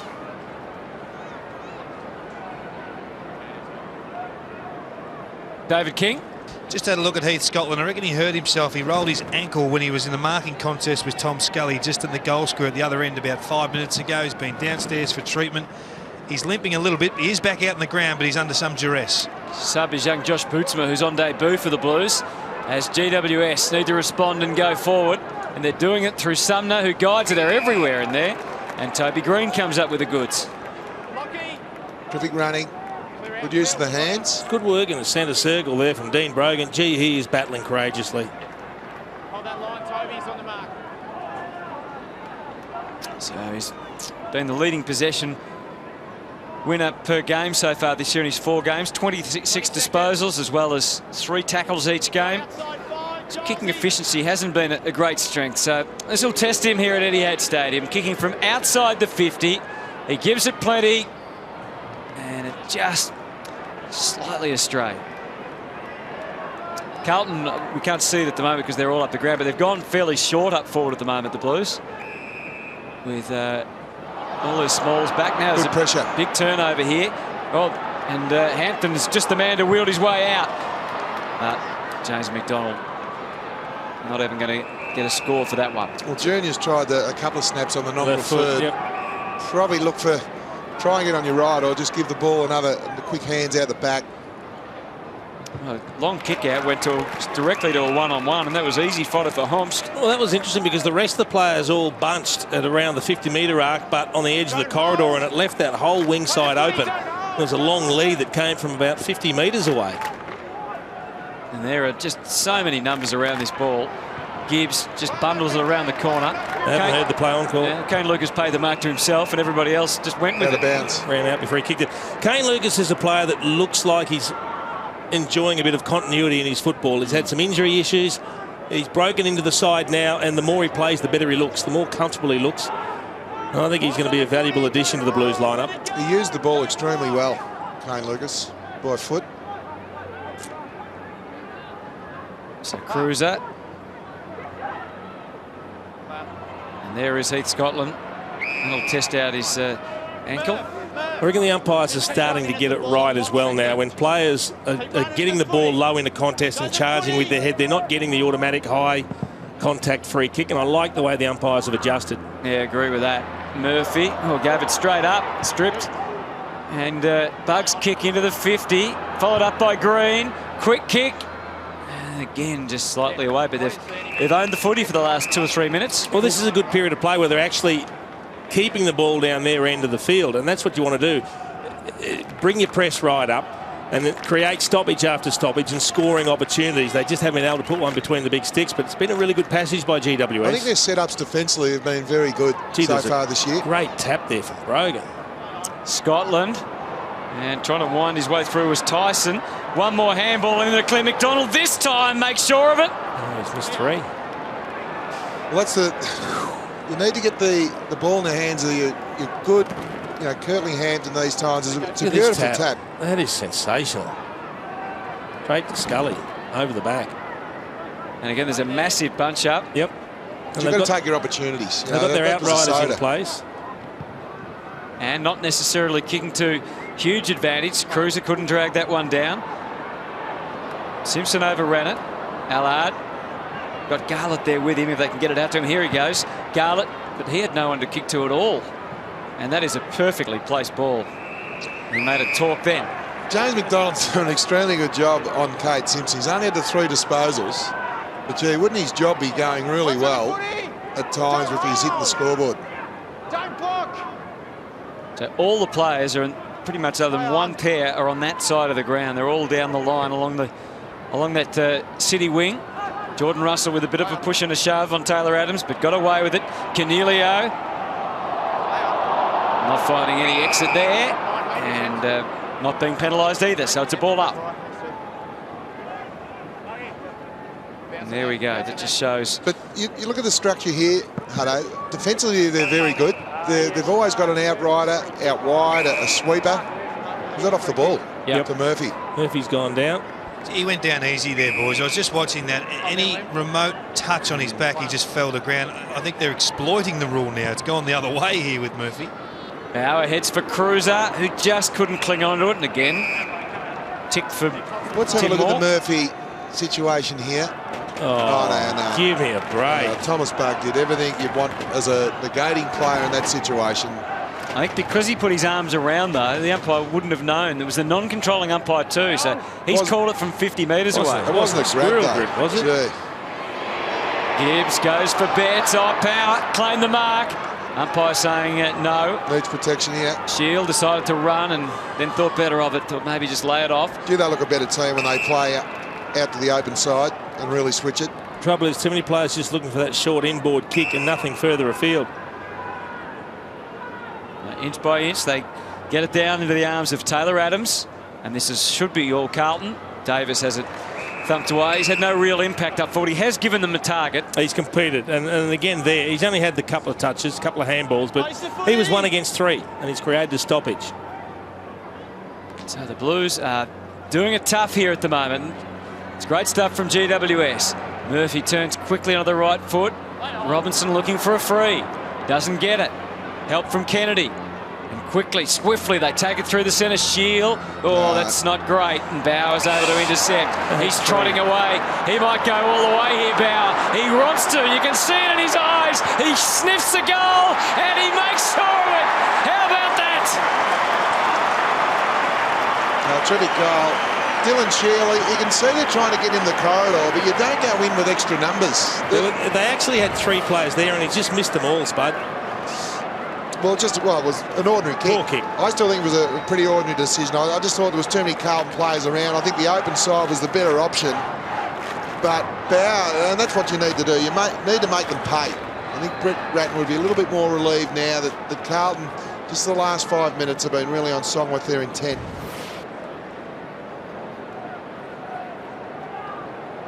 Well, that's the man that got the nod over Satanda O'Halpin. Yeah. When it came to the list position, and he's making every post a winner as well. He had one thing in mind when he got that ball. He just set sail for home, didn't he? He had 2 or 3 he could have possibly given it to, but I guess these are the days when you can possibly do that, although they really had their hands full with the determination of GWS. They take it out now to 16 points, the Blues. Hampton just fell over the footy. Dygan getting the ball in. He's free for Carlton, so it'll be just interesting to see what happens in the next 5 minutes with Carlton having the extra player. Poor kick. There was, and Toby Green's able to make it, maybe make them pay. Nice little spin too from Smith to keep it alive. Went for the stabbing pass. Simpson heard the call from the umpire that it was touched. They try and bolt out of defence. Then at a good bounce here, Simpson went to ground. No free kick. Didn't panic. Jordan Russell. He's looking for the voice and finds it in Henderson. Out on the wing. Thornton to try and make sure it's not out on the full. He just flings on in front of Hopst. And there's nothing for him to go to at all here other than cruiser down the line. And he's got 2 to contend with, and in the end he was forced to thump it back. Well read by Tim Morph, the defender for GWS on that occasion. Thornton, Bauer, too far out to score this time. Goes for a kick to half forward. Gibbs was outnumbered, tried to lock it in there but couldn't. And again, Sutton are able to create some havoc for them. Davis hoping for a free. Hampton sensed a bit of an opportunity. The Blues just got the fumbles back again. And a lot of it's due to the pressure and perceived pressure of GWS. Hampton. You never quite know what he's going to do next. And that confuses everybody. And that's a nice little pass. Canelio's able to accept it from Green, who's been terrific in this quarter. You see the frustration on the face of Heath Scotland. There are a number of GWS players pushing into the 50 looking for that short one, and he's saying, well, where are all our blokes? Someone's got to come back and help me out. It can't pick up 3 of them. Needs to kick this. They need this to get back in the contest. Carlton just threatening to break away. 6 minutes 20 on the clock. Canelio. And again, just the wrong side. So they've had some big opportunities in this quarter. 2 goals, 3, and there's been several. I just put this on here. He's got handball receivers on the inside, 2-on-1, and get the overlap to get the ball to 30. It's okay to go in the corridor, but when you've got that extra overlap runner, use him. Well, again, the Blues not able to dictate terms on the way out. They've earned themselves a free here, but it's been all hard stuff, hasn't it? Copped a nasty knock, I think. Just winded himself a little bit. Matty Cruiser. And he's quick to lay the handball off so he can recover into Russell. The Blues haven't really been able to switch effectively either, have they? No, it hasn't been good kicking by either side. They're kicking at 54%, Carlton, GWS at 48%. Bauer to Henderson. He takes it into the corridor, and that's successfully achieved. Walker with the dish for Joseph. Slight hesitation. Crowd warned him. Up towards the big arms of Hampson. Couldn't make the gather. Cleared the path. Simpson sensed an opportunity. Robinson went with the flow. Eddie, nice little nudge. No cigar, though, for him. Power put the head down. Simpson, was it too high? It wasn't. Now Simpson gets rolled over, and we're going to have a bounce. They look ready to go, the Blues, but they just can't ignite, can they? Just not hitting their targets. Hasn't been a fluent performance thus far. A lot of numbers around the ball here. Bit of credit to GWS as well. Oh, a lot of very credit. competitive. I like their defensive structures, GWS. They're making it really difficult for Carlton to get any flow in their game. Like the way they haven't taken a backward step. I mean, Carlton tried to dominate them. They've tried to be physical. They've verbally tormented them, but they've stuck up for themselves and been prepared to give as good as they get. It's just wonderful signs for what could be ahead for them, isn't it? I mean, Well, there's no doubt the #1 criteria is to win your own ball, and they're doing that. Lucas, no, he can't pinpoint a pass either. Well, he can, just not to a teammate. Yeah, Oh, look straight at to that Shield, who butchered it, to be honest, on the way out. Tui could have just tapped it to his teammates' advantage, decided to take possession of the ball and found the going pretty difficult. Davis, ducked ahead, and it does look like he's been hurt, but... Hello, I just wonder why the Carlton side aren't giving the ball more air going inside the forward 50. Give it a bit of height and allow the bigger bodies to come into effect. He copped a knee in the head there. Henderson and Jamison combining. Did he duck into that? Well, he did, but he was endeavouring to pick up the ball. And it was accidental because it was the player coming in to compete for the footy, but I reckon he's copped it. You can just see him, it stunned him a little bit. He cops the knee. Helpin gets it down, and again Toby Green was involved. Davis has recovered enough. King's point is right. Early on, when you'd see Carlton going long, we talked about their kick-to-handball ratio. This quarter, they've been intent on just possessing the ball, Carlton. Get the ball down there long and strong to a contest. Bauer's probably their most creative player at the moment. He's the one that's more attacking in his 2 metres. mode and mantra at the moment. Back into the middle. Because Carlton's quarter about 1 kick, 1 handball. That's been the ratio. Oh, and again, they miss. Gave Walker no real opportunity there. Ward farmed it up, and GWS will escape again. Oh, there, Andrew. Player. Delicate for James McDonald, who pumps the handball out to Brogan, who got clean bowl. Nutmegged him. And that's over and out. The disposals this quarter are fairly even. But the kicking effectiveness, GWS, though, Terrible. well, I treated this the first 5 minutes. It's terrible now, 45%. Not going to win too many games going at that in a quarter of footy. Well, they're persisting. Devon Smith sets it up. Davis is deep. First job done by Bauer, but there's still a live Sumner. Just, maybe should have gone for it himself. Yeah, he tried to chip it. And look at Davis. Look what he turned it into. Turned it into gold. Well, he was very unselfish, Sumner, wasn't he? He looked like he was going to have the left foot snap. Then he tried to chip it over to Davis, and in the end, it was just an errant little kick that went nowhere. He just sees him late and tries to chip it. Cops it on the outside of the boot. Don't know if he got all of that either, but that's a good little finish for Phil Davis, and he finally gets a little bit of reward for the hard work and all the competing that he's been doing. Well, Liam Sumner's been a great debut. You talk about using the ball, 9 disposals, going 100% effectiveness in kicking a goal.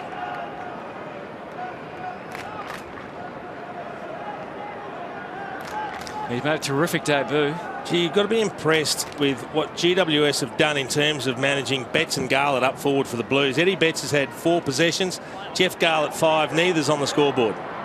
Oh, it looked like they were coming again out of the middle. Some serious contact there too. And the issue for them, Jason, I think it's been a concern not only this game, they've only had the 1 tackle each. I think their defensive pressure hasn't been at a premium like last year. Let it go, let it go. Well, Garlett's up the ground at the moment on the wing, trying to get involved here. Scully finds Armfield. It's not as if they've had enough opportunities, because the ball's gone in Carlton's forward 50 26 times. You see the way Scully got rid of that ball. He had 1 arm free, just put it out there and dropped it. And the umpires are happy if the ball comes out, they're happy for play to go on. Which seems at odds, doesn't it? To well, I guess they're saying it's incorrect disposal, but he didn't have prior opportunity, so I'm happy to let it go. Well, he's had to work really hard for his possessions too, because Dennis Armfield has kept Scully to only 6 disposals. So some upside there for GWS. Joseph up towards half forward. Bauer's having a run in the front half at the moment, it seems. There's a high tackle on Toby Green. They're called on, so he has to retreat even further for Sumner. Back for Kennedy, I should say. 1 on 4. Yeah, and it's Jordan Russell who comes up with the goods now. Where to next for Russell? He decides to go down the middle, maybe chance the arm a little bit. Joseph out for Garlett, not perfect but good enough. Thornton breaks. Eddie Betts is back in the goal square. He'll be in the mind of Garlett, who just treads some water. Good corralling from Power. Good run from Walker. He's gone long and high, so King would be happy with that, but he just telegraphed it a little bit. That was outstanding from Luke Power. He knew that Garland had him beaten for speed, so he just laid off him 5 or 6 metres and corralled him and forced him to kick the ball high. That's experience. That's what that is. That's someone saying, I'm not letting you get goal side, because then it's all over. When the afterburners light up, I'm in trouble. 287 games worth of experience as Eddie Betts has it ripped away from him. But Walker wins it back for the Blues into the square, but Hobbs. He's a beauty, Heather. He's impressive. He reads the play well. Horton's only had the 6 disposals. You know, he's playing on a senior player.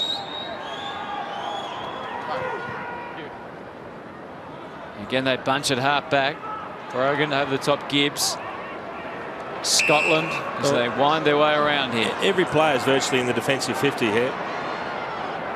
They're not working at the moment, Carlton. They're not working hard enough for mine. Big ball. Now, away it comes from Simpson. Tracking it all the way back to the line. Lovely spinning tackle from Giles, not to give away the free. He did well, the big fella there. He waited for Simpson to pick it up, and then he rolled with the turn that Simpson put on him, and he got low enough not to give away a free kick.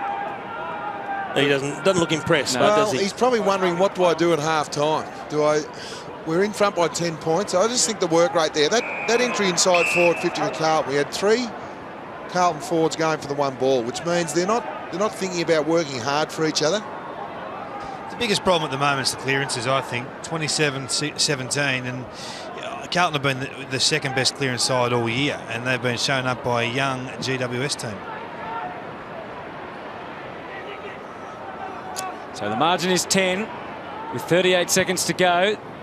They've levelled this quarter with the Blues, 3-3 each. Carlton will get one last chance perhaps to win the quarter. Simpson maybe bit off more than he could chew. Armfield forced to improvise. Tough going here again for Thornton. He did it well. Great collect, but just misses Scotland.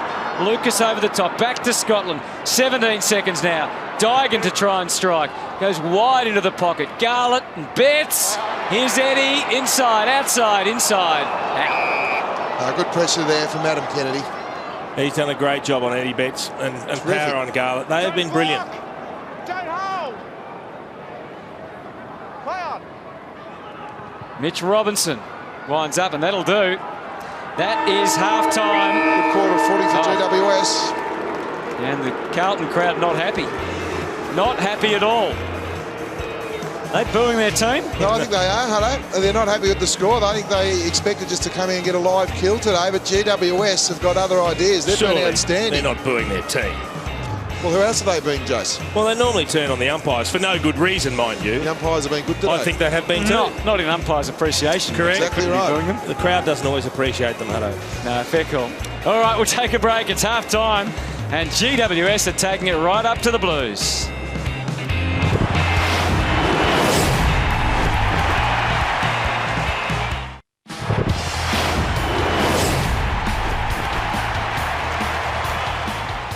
So third quarter about to start here between Carlton and GWS. The visitors certainly surprising most in the first half. What would the message be, do you think, from Brett Ratten? Do they need to get the ball more out into the open so they can use their run, or does he think this is sort of a lesson that they have to work their own way through to some degree? Well, I think they need to work harder, and I think their prime movers and the Murphys and the Simpsons and the Scotlands, these sort of guys, need to get more of the ball. There's no doubt Chris Judd factor, and Jason touched on it. Cade Simpson's only had the 9 disposals. He's getting tagged today. He normally doesn't get that, and Scotland don't get the real heat when Judd's playing. So there's no doubt that Carlton really need to work harder. And I agree, Hutto. I would like to see them play more direct. I think the first 15 minutes of the game they were playing really direct football, and they'll win those contested situations. We see Brogan there, Hutto. Been substituted off. Not a big surprise, is it? No. So Sam Reid comes in.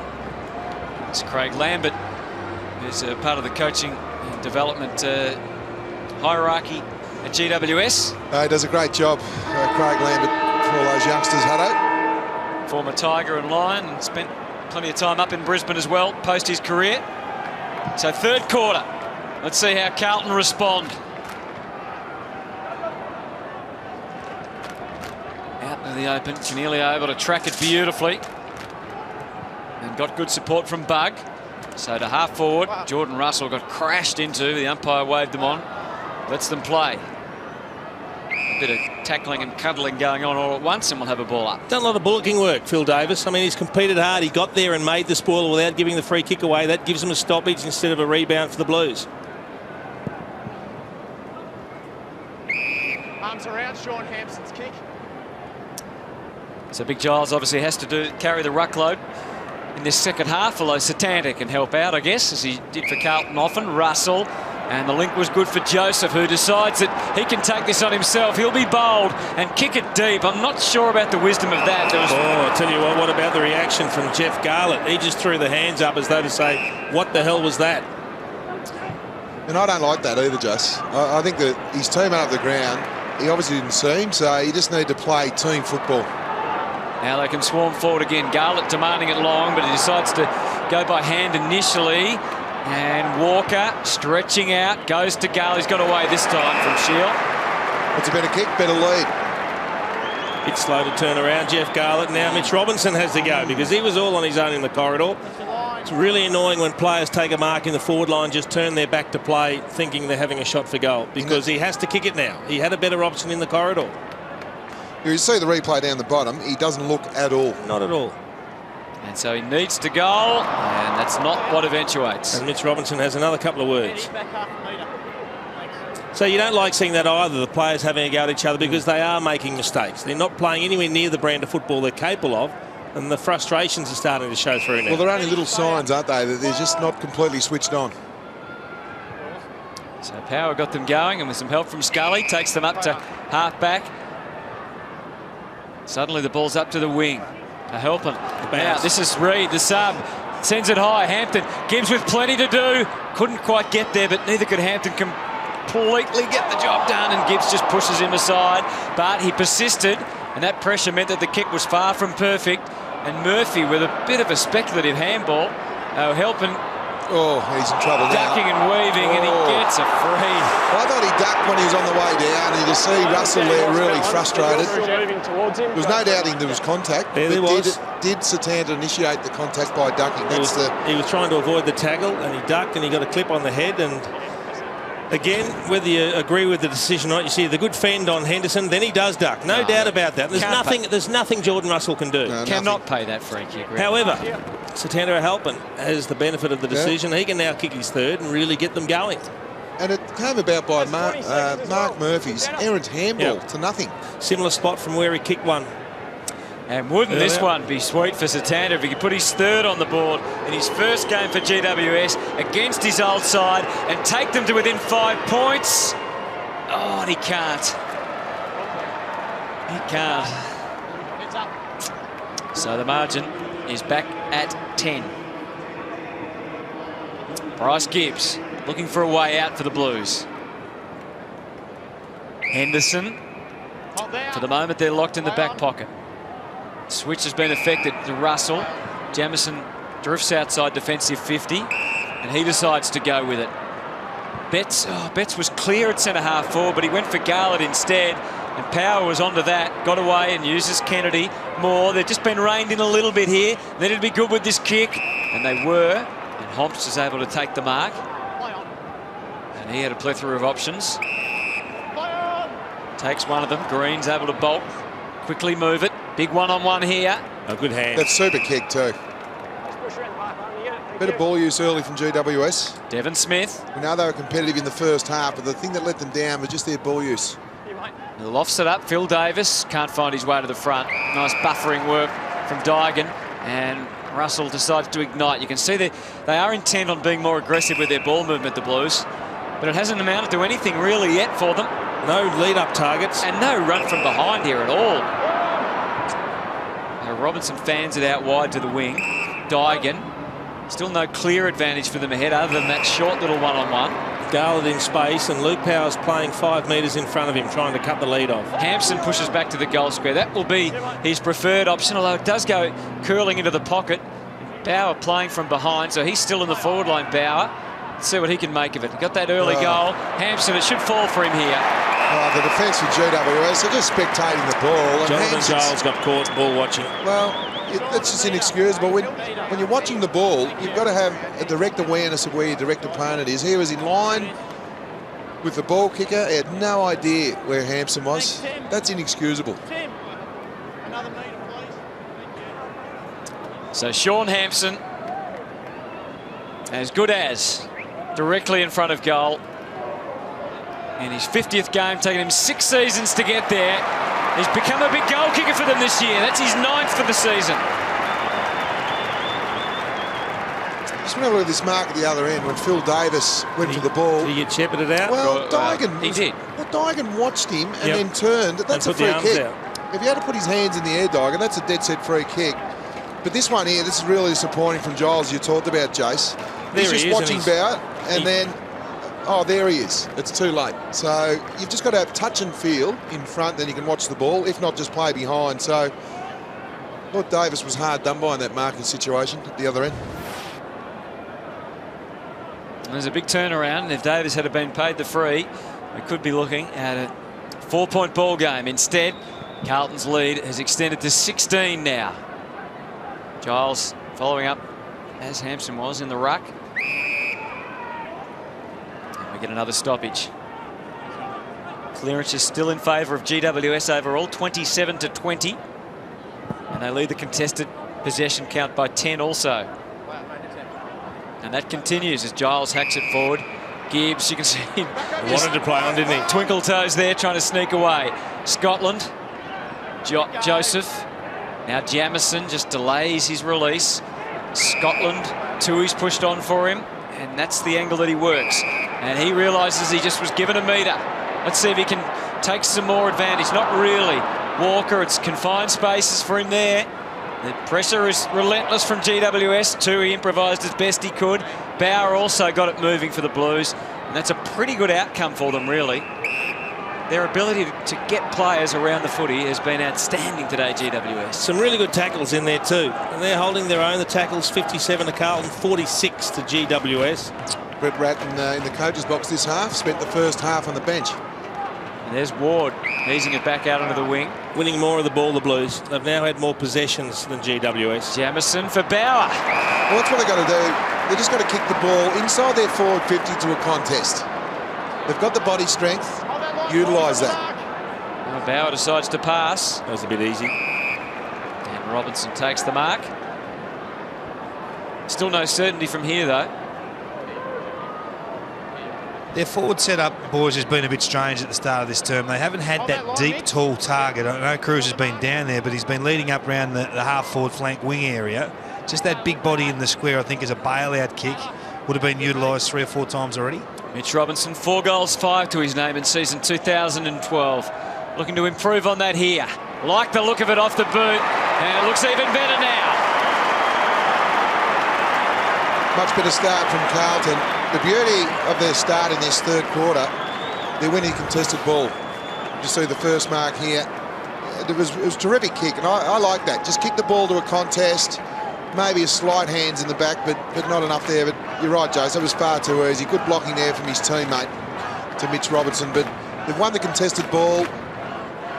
2 contested marks. I would really be telling the midfield for Carlton to get the ball down to a contested situation at every opportunity.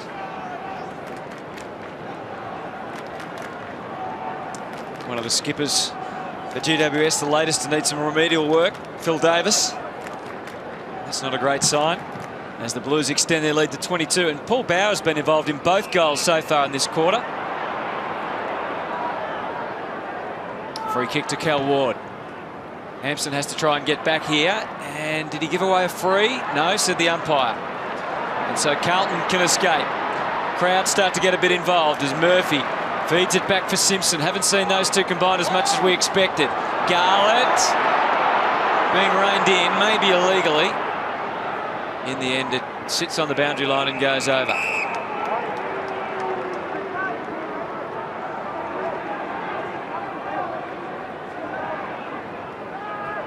It looks like it is a permanent move forward for Paul Bauer. He's playing one of the key forward posts now. They have started to get a little bit of run off half-back in this third quarter as well, the Blues. They do look a bit better when that happens. Look at Armfield really digging in hard there. So I suspect they've got a little bit of a tongue lashing at half-time in some sort from their coach. Well, Simpson was one player and Scotland fairly quiet. Cade Simpson only had the 9 disposals. Callum Ward and James McDonald double teaming him. So the Judd factor's really had an impact on his performance, I hope. A little bit of work done on the big toe there for Phil Davis. I don't know how he's going to get that in the boot. That is quite a bit of taping. Fantastic shot too, isn't it? Great to get that close-up look. If you like toes, that is. We know that toes can be dangerous too for big men, as we had the turf toe, didn't we, last year from Aaron Sandilands? Here's Hampson. Now into the space. Can Eddie Betts run onto it? No, he can't. Callum Ward again finds a way out. And there's a good result for GWS. Just hanging there. I mean, it's a margin that they don't look likely to erase GWS, but they're really fighting for longer periods in games and not getting blown away like they were in the first few weeks of the season. Well, the thin numbers up there. Carlton have got 1 extra. Gibbs, tough for Scotland, but the buck was passed effectively. And now Jamison, who really does play a crucial role for the Blues, both defensively and probably more importantly even attacking. And I guess the work of Henderson back there has allowed Jamison to become more of an attacking weapon for them. Here's Tui. He did wonderfully well to work himself onto the footy. Might get it back again and cause some more havoc further afield. Betts is running. This is where he likes it. Can he scoop it up in the pocket? He does that. First mission accomplished. Second, yes it was. Away from Kennedy. A bounce. Come on, Eddie. Finish it off. No, he can't. Talk about working in a confined space. That's some serious footwork from Eddie Betts.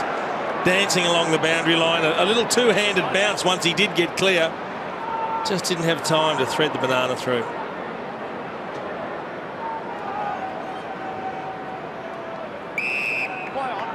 So Adams bringing it into play, and now they're away and running again. This is Dom Tyson taking GWS up to the wing. Gibbs been a thorn on their side in this quarter. Henderson comes to add some extra weight for the Blues. Walker, maybe it was intended for Cruiser, and it opens the door for Cornelio. Got to kick it long to Davis. Well, he's away, is Phil Davis, and he should take this. Well, Jamison just come off the bench, Yeah. so they wanted to make that change, and that's when the coaching move looks great, or it can turn sour very, very quickly. And Michael Jamison there with his hands on his hips. Good decision from Tom Scully. He had 3 or 4 handball options on. They could have run and carried, but Davis had worked back into space, and the long kick beats them all. So Phil Davis comes in, shouldn't make any error from there, and that's one back for GWS. Well, they needed that for their confidence, Hutto.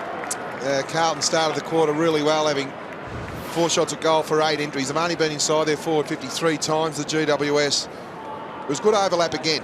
Great vision from Scully, knowing that Davis was on his own, getting the ball there quickly, and Jamison just comes into the screen on the left of the screen. He was coming on the bench, sprinting as hard as he possibly could, but couldn't get there. So that's a very good build-up, but great for their confidence, because I think just after half-time, they were a little bit complacent, GWS. Hopefully that get them going.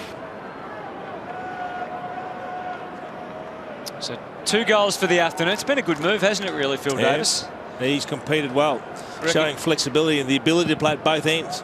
Yeah, without Folau and Jeremy Cameron, they recognised they had to do something, had to give their team a target as well as the return of O'Halpin, and maybe that's ignited them for some more action. Toby Green on the angle, works it back to full forward. Dygan didn't complete it. Hampton threw it, really, and Smith pounced, but it's only a behind. Still creating some good opportunities, a good front and square there.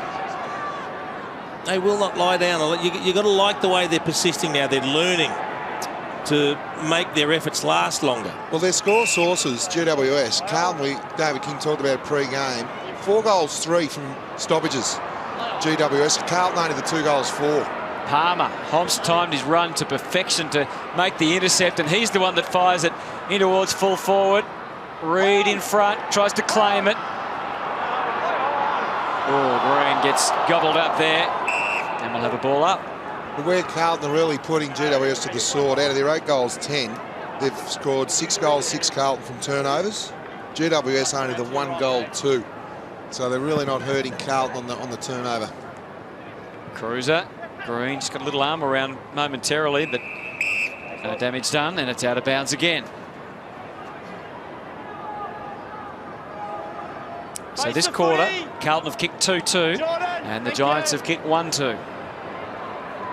And Davis goes down, looking and hoping. Oh, gee, Armfield sat on top of that, but he realised his quandary, got up. Still sitting in there. He's in a bit of trouble, Hutto, I think. He hasn't moved. Oh, this ball's going to nearly That's land going on to land him. on top of him. Oh, they'll have to stop the play now. Yeah. Yeah, he hasn't moved. They've called for the stretcher. Yeah.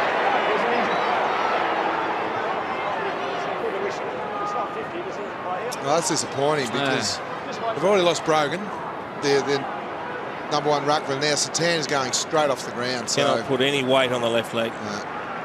So what has really been a terrific day for him has turned sour very quickly. Landed awkwardly, and then the Cruiser weight may have Cruiser. landed on him as well. I think when his foot landed, Cruiser's weight went on the inside of his knee. So they've held play up, but he's not off the ground yet. So, I mean, he's still in the thick of the action potentially here. So I'm not sure what that all achieved. Shield. Not a lot. They might be able to achieve a goal here because they're lining up GWS. 1 man down and all. And they want some more. It was just a little ambitious. And now it's up to Bryce Gibbs, who sets an enormous task for Etihad, who was up to it. Paddles for Scotland, wait for reinforcements. Lucas, he also didn't grab the ball. You can see what he was trying to do, but he wasn't able to affect it, and the crowd impatient again as GWS continue to show grit and determination. A lovely little shove, but in the end, Green couldn't take the mark. Smart play. He just did all the hard work. Hutto, finally Satander's found his way to the bench. This is ridiculous, this rule, because if he had any blood on him, we would have stopped the game. But because we're carrying him off with 2 trainers, the game's allowed to continue 1 player short. It's dangerous. Well, it's one or the other. If you slow the play, if you stop the play, you have to wait surely till he gets off the ground. Digan. Carlton's got to climb a bit of a mountain to get there. He got held. Yeah, it was the speed factor there from Luke Power. You look at the replay, Luke, during the week, and he actually did all the hard work to get there. And then Garland actually spilt the mark. You see, he just assumed and just pulled him down with the other hand. Getting back to Kingy's point, I think the umpires assumed that they're going to walk Satander straight off the boundary line. It looked like that to me too, but then they walked him inside the boundary line. Yeah, and so in fairness, the teams do have the opportunity to call for the stretcher as we watch Garland poke this one across the face. But they obviously don't want to do that because it means the player can't come on for a period of time. Just have a look at the left ankle, goes down at an angle, and then on the outside of his foot, Matty Cruiser lands with all his weight, and that's going to put a lot of stress on the joints, the tendons. I just checked his knee out, Jace, his left knee, and I think they've put a line through him. I think he's been ruled out for the rest of the day. He sits down next to their first pick ruckman in Dean Brogan. Oh, that's disappointing. So it's going to make the task all the more difficult. Well, it's all the more reason why Carlton should now kick to a contest. Here's Murphy from the pocket. Stabbing kick. Oh, it was almost perfection, but a poster. So 2-4 for the quarter to 1-2. Yeah, they were helping off and Brogan. Now they should get the ball as quickly as you can to a contest because their 2 biggest bodies are on the bench. So Power on the way out to a one-on-one. And here's one of their big bodies that remains on his feet, Davis. Some help from Sam Reid. He'll be full of beans after starting as the sub. Sumner has been so impressive. Takes this up to the wing. That's good as well. Good to go. And the ball spread wide from Smith out to Green and then back to Sumner. From Davis if they can get it through. He's just showing it around a little bit, Devon Smith. Tyson took it into the middle, and here's Moore up from defence. And they've worked it pretty well. Adams and wants to go for one more. And that looks all right too, Sam Reid. Yeah, the sub on the ground. He knows a very good grab. Good gut running. He started around the wing. You can really get a picture there for the way they want to play. They really want to keep possession. It was one short chip after another. Almost looked like they were going to overuse the footy, then a chain of hand passes, but they've worked it inside for a set shot. Really good controlled play. Well, he's come on, and in a very short period of time, he's done a good job, Sam Reid, and that's not his best effort. Joseph, oh, they were all around him. Here's Green, he's had a wonderful quarter. He's had a very good match, and he's up to 19 disposals, Green, or 18 disposals. How strong was he in the tackle there? Too quick to kick out, it's got to go back. But getting back to Toby Green, he just stood up on that tackle and then busted through. That's a terrific bit of play, as we see the 2 tall players, Brogan with the sub shirt on and Satander there with his left knee. Ice pack on it. Just want to talk about the Carlton work rate here, guys. I reckon it's dropped right away in this 3rd term. They just don't seem to be spreading with the same intent that they would against a Collingwood or an Essendon. We've seen the recent weeks. They just seem happy to and content to have a 17-point lead at this stage. Yeah, a few of them looking for the easy kick too, Kingy. Yeah, spot on. And best describe that, David, as the handball receives. You'd think Carlton with their 3 or 4 pre-seasons of gut running would be far and away greater than GWS. GWS have had 92 handball receives. Carlton have only had 71. That's work rate. Yeah, good tackle. Hampson somehow got it.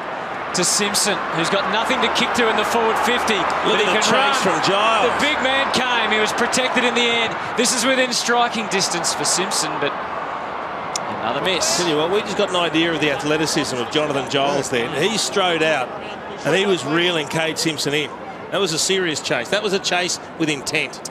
The only trouble with Giles now is no Santana to do the ruck work in the forward half and Brogan off the ground. A few more runs like that might the reserve tank might be called on a bit earlier. Well, he's going to compete again here. High ball. Walker. Oh, blind handball from Murphy doesn't amount to anything. Well, it does if you barrack for GWS. They're off and running again. Adams takes them wide for Bug. And now the run from Shield. He's got Scully in board. Sam Reid pushing down. They've outnumbered them ahead of the play. If he can get it deep enough. And Joseph not paid the mark. He just heard that in time because otherwise he was going to get gobbled up. Scotland or Cruiser had to wait longer than he would have liked. And they have numbers at the footy again. Kennedy, Giles made life awfully difficult there for Palmer. Bauer pressed pause for a moment. Then he saw in his sights there was a player in Simpson out wide. Garland on the bike, pushing up the ground. This is the one that has to go to Cruiser. He's got Giles against him in the square, boys. Goes wide instead to Thornton. And he pokes it in. Oh, well done, Luke. It was a little predictable. There's a fumble from Simpson. Mitch Robinson has the goals in his sights. It's ugly, and it's a miss. And they've kicked 8 goals, 14 now, the Blues. I agree with David King 100%. I know that Thornton got the mark on the boundary line, but you've got Giles who's getting double, triple team now with Cruiser in the goal square. Really put the GWS defence under the pump, and if he doesn't mark it, it allows Betts and Garland to get to work.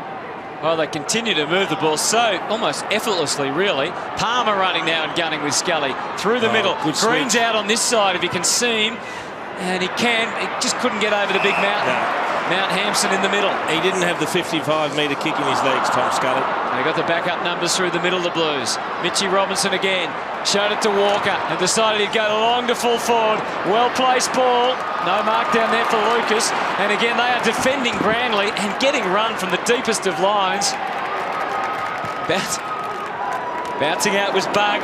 Back to the wing. And here's Cruiser with the mark for the Blues as they can reload. Gibbs. It's a beauty of Cruiser. He's also forward. He reads the play extremely well, kick behind the ball. A big thumping cross for Bauer, who can fan it wide for Scotland. He wants something further, more ambitious in the pocket. Walker. And a free kick against Walker. It goes to Moore. It's been another good quarter for GWS, you'd have to say. Even though the margin has extended out to 19 points. Shield. Again, Carlton, though, inaccurate in front of goal. 2 goals, 6. They've dominated the quarter, but it should be 6 goals too. But they haven't been easy shots, though, Spud, really, have they? Not simple shots. No, that's true. That's true. It's the pressure GWS are putting on them. It was probably what King talked about, that kick to Thornton in the pocket. Again, in the pocket there, and GWS are putting pressure on, but don't be afraid to go to the top of the square when you've got an opportunity. Well, Brett Ratton will like to look at that tackle. Here's Eddie Betts again. Just not getting the space that he becomes accustomed to with his burning pace. Have they got enough numbers on board here, GWS? It comes to an end. Good tackle too, because it didn't want to give away the free kick in haste. It's not the best of handballs though in Scotland. Well, in the end, he did well just to break even. They've been very close a couple of times, GWS, to linking through the middle of the ground with a hand pass and taking it all the way. Just a loopy hand pass here or there, one that takes a little bit too long to find his target, that allows a Carlton player to come in and close it down. But they really are playing a good, exciting, attacking brand of football when they get the opportunity. Not afraid to take risks. Now, blood rule, there's no ruckman. Well, Phil Davis will have to take the ruck, so that's where Hampson just needs to body up on Phil Davis. But what GWS have to do now is look for the third man up, because Carlton will definitely win the tab with just those two guys. To Hampson, he knows that, hits it into the space. Allard Can they help themselves to a late goal? You'd suspect so. A bit disappointing. I think the GWS midfield has just had to go to the defensive side of the contest and say, we're not going to win this one. Let's make sure they don't clear the ball with the hit out, as they did, and get the quick kick forward. The doctors will be working overtime on Giles to get him back on the ground. Just having a look at their scoring chart here for Carlton, inside the 45-degree angles from goal, so we call that the corridor area. They've kicked 6 of their 8 goals. Outside of the 45s, they've kicked 2 goals, 7. This is where they score their goals. Okay, Thornton does just that. Carlton get a late one.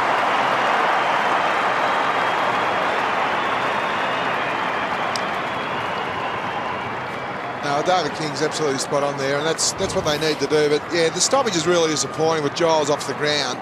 Just allowing that quick kick forward. It should have at least had some air on it. There's not a lot Homsch could do that in that situation on Thornton. It at least had to have some elevation on the ball, just that quick kick forward. If you're in front, you're going to get the ball. It's a great play from Thornton, but just the work around the stoppages, GWS have been extremely good, and they need to do it again now because the centre bounce, you've got Hampson v Davis again. You know you're going to be going to a situation where you're not going to win the ruck contest, so you really need to play defensive footy. It's been a big day for Phil Davis, hasn't it? He's had to do it all. He barely jumped there at the centre break, and the time is going to come for the siren. It's going to come at a very nice time for GWS, who look, well, I wouldn't say out on their feet, but they've got a big task to stay competitive in this last quarter. They will have earned a lot of admirers in what they've done today. The Blues, not at their best. 9-14-68, plays 6-7-43. We're back with the last term very soon.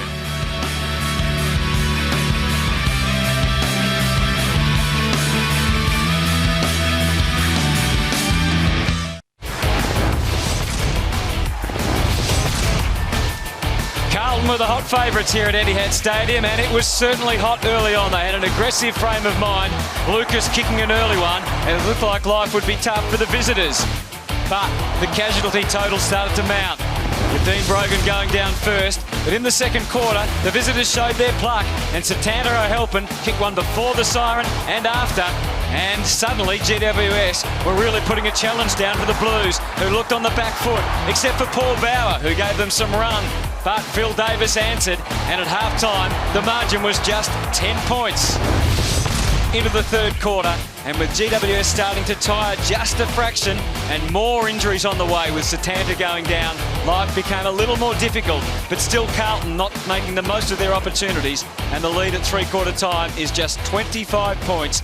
And GWS, the Giants, the new boys in the AFL, have earned a lot of respect with another terrific performance. Carlton, though, in front here by 25 points at Etihad Stadium. Jason Dunstall and Danny Frawley have bared witness to this day, and as I said, I think even though the margin's 25 points, GWS have shown a fair bit today to the rest of the competition. Who would be watching? Well, they've lost no admirers, GWS. I've loved their work ethic. I love the fact that their stoppage work has been outstanding. 35-22, they've won the clearances, and that's against some pretty handy players. No Brogan and no O'Halpin now is going to be the issue for GWS. Giles went off for the blood rule in that third quarter. He's going to have to play forward, double team in the ruck, so we'll head down to David King. Thanks, Danny. Just watch Kevin Sheedy when he made his way down to the bench just prior to three-quarter time. Really happy with the troops. 19 points down just prior to that last ball up at about 70 from goal from the Carlton side, and he just lost it. He just went right off at his troops, and rightly so. They were really disappointed with their structural side of the game. They just didn't have that extra defender down there just to save that last opportunity with about 15 seconds to go. But they're really happy, really content down here, but a big task, as you said, without O'Halpin and Brogan playing this last term. Sam Reid subbed in, and you can see the Carlton side have made their substitute as well, with Henderson coming out and young Bootsma getting his opportunity in this last term. Yes, son of Brad Bootsma, who played for Fremantle. Here's the bench. Josh Bootsma, who was their best player in their VFL team last week, who got a fair spanking at the hands of Port Melbourne, I should say. But they've rewarded him. Well, it's an exciting time for him, and he'll enjoy this experience. He's certainly got a lot of filling out to do, but it's going to be a wonderful debut for him. GWS have been brave, but the last thing they need is a blowout in this last quarter. They've got to hang tough. They do. They need to hang tough, just try and have a love-all draw. Look, if you can win the game, that'd be fantastic. But the last thing they need is for Carlton to have a 7-goal-to-2 last quarter. And again, it's man on man everywhere. Now, I like the way they've done that. As I said, down in Hobart 3 weeks ago, Hutto, they had a loose player, and North Melbourne just cut shreds through their zone. So let's see where the hunger lies early in this last quarter. GWS able to get it forward. Ward was lurking there about with a bit of intent, but it's Simpson that beats them to it. Kicks it out to Armfield or onto the boot was all he was trying to achieve. Big Hampson against Power. Terrific mismatch in size. Interesting decision by Power to probably try and find the boundary line, and it might not pay off because Walker got himself into the clear. He's trying to adjust the kick, just perfect for Thornton, and he got it right. That was a perfect kick, absolute perfect kick. Nothing Hobbs could do there. He was brave, he got the front position, but the kick was too good. That's what you need. Just kick the ball long and strong to a contest, to the younger body, and 8 times out of 10 you're going to come out on top. So Brett Thornton, who's 28 years of age, 185 games, and I guess he knows that he's got to keep performing well if he's going to be playing for this team come September, and who knows, maybe even for in a grand final. He's got to be valuable at both ends of the ground. He's playing his role at the moment. I think you're going to find Brett Thornton will finish his career as that third tall forward. He's been squeezed out of the back line. Yeah, he has. He's got to make it as a forward now. Well, Lockie Henderson today. Yeah, Lockie Henderson's obviously taking his spot down back. You've got Jamison, Bauer, Dygan, Laidler when he's fit. So Brett Thornton's best opportunity is to kick his 2 and 3 and really do some defensive pressure down in the forward line. You've got Jared Waite sitting in the grandstands, Andrew Walker, obviously Betts and Garlett, a walk-up start. So he needs to compete well. Well, a good cheer from the Carlton crowd while that goal had been kicked. Josh Boosma on for his first run, and he goes deep into defence. His dad played 163 waffle games for South Freo and 23 AFL games for Fremantle. Canelio generating some more footy for Green, coming off the wing. A nice kick too, well placed. Sliding mark for Palmer. Hold there, Mitch. Yeah, right here. Mark's here, Reece. The line's right. Couple of leads. He decides to go for one of them. Never really going to happen there for Hampton. With Bauer and Scotland, I should say Robinson collaborating. Now Dygan had to wheel his way back onto the left.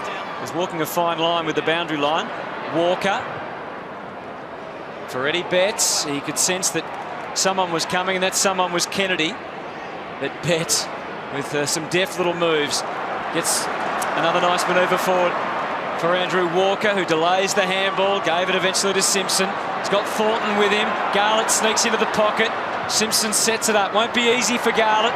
2 to combat. Mark not completed by Holmst. Look, Power screaming for something. I thought it might have been too high in his back, but good pressure there from Carlton to hold the ball in. Well done, Holmst. And he gets somewhat wearily to his feet. Advantage taken by Shield. Not much to kick to, so they've got to run it. And run it they do. Bug pokes it out for Sumner. Now Joseph's going to get there, tries to paddle for his own advantage, and was able to stay upright. And he can send Carlton forward. Again, Thornton is the avenue of attack. Oh, surely that was a free or a mark. I think it was a pretty good body spoil, Hutto. Okay. I'd like to have a look from more. If his eyes weren't on the ball, it's a free kick. Now let's have a look at his eyes. He did turn, you're right. He well got done. the ball. Yeah, Terrific well spoil. A good call in from the umpire. I did think Thornton actually grabbed it in the end, but I guess you're saying that he touched it cleanly. Simpson handballs to Murphy. No way out from there. McDonald's been very diligent in his task this afternoon. Let's have a look and see if he brings the ball all the way down. Because if he takes it at the second grab, he probably gets paid, but the ball hit the deck. Yeah, no, it's a good call by the umpire. And again, it just shows how the skills that Moore has as a defender. Oh, that's the difficult body spoil or spoil for a defender, running with the flight of the ball and having to turn your body and, more importantly, your eyes. Because if your eyes are on Thornton, it's a free kick every day of the week. I think the discussion in the next 10 minutes, boys, will be the loose man, because Carlton certainly have Jamison at the back of the square here, and you feel they'll just hold possession better. Scotland winds it in towards the square. There's a free against Walker, I think, or is it? No, it is that way. That might be 50. Again, it's a magnificent use of the body from Homsch there. He takes the front position. That is a very good passage to play. Have a look at this. Tries to feel the body. Yeah, good decision too. Great decision for the umpire. The key to that, he engaged in the body work on Walker, because the last thing he wanted to do is have no touch and feel on Walker, because the next minute he'll be standing on his ear. Russell's got to go against Davis, and go he does. Murphy. Gibbs. Since Walker was making his move, there was traffic everywhere. Eddie doesn't mind some traffic. How about that for a neat trick? Oh, that's team football. Great play, looked inboard. That was the key. That's team football. Could have excused to do the tricks to kick along the ground, the bouncing ball, and bend it back, but looked inboard to see Cade Simpson, who's trying to work into the game. He's had the 16 disposals, Cade. He's kicked 1 goal, 1.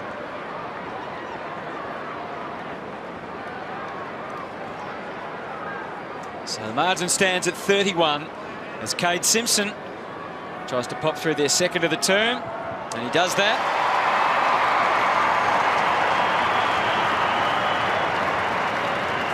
So the margin out to a healthy 37 points now. Well, I just haven't found the ball at all, GWS. They've only had the 7 disposals at the start of this quarter. Carlton have dominated the players David King alluded to. They've got the 21 disposal. It's been their possession. They're holding possession. So if they get that extra player, they'll be just content on finding any free player till they get a shot at goal. Yeah, it's great vision and great skill from Betts. It's fantastic. Fantastic play. Simpson's really started this last quarter well. He's been pretty quiet the first 3 quarters. He's had the 5 disposals already and a goal in this quarter. Cruiser up against Giles. Great timing from Scotland, gets it for Murphy. Suddenly the Blues starting to click and run. Thornton, and that was perfect for Garlett. He had a man in the pocket and he decides to go that way. Oh, well done. Withstood a fair bit there, did Cade Simpson. Good courage from Bug, but it was a very good mark. Quick ball movement. They're running hard now, Carlton. They know they need to finish this game off full of running. Terrific grab. Oh, I could lip read that. Not attractive footy, he said. There's a skill I didn't know you had, Jace. Here's the kick from Simpson. Oh. That won't improve the mood of the coach anymore. Not sure you can call that a skill for Jace if he got it badly wrong like he did. I had to edit a little bit, yeah. Kingy.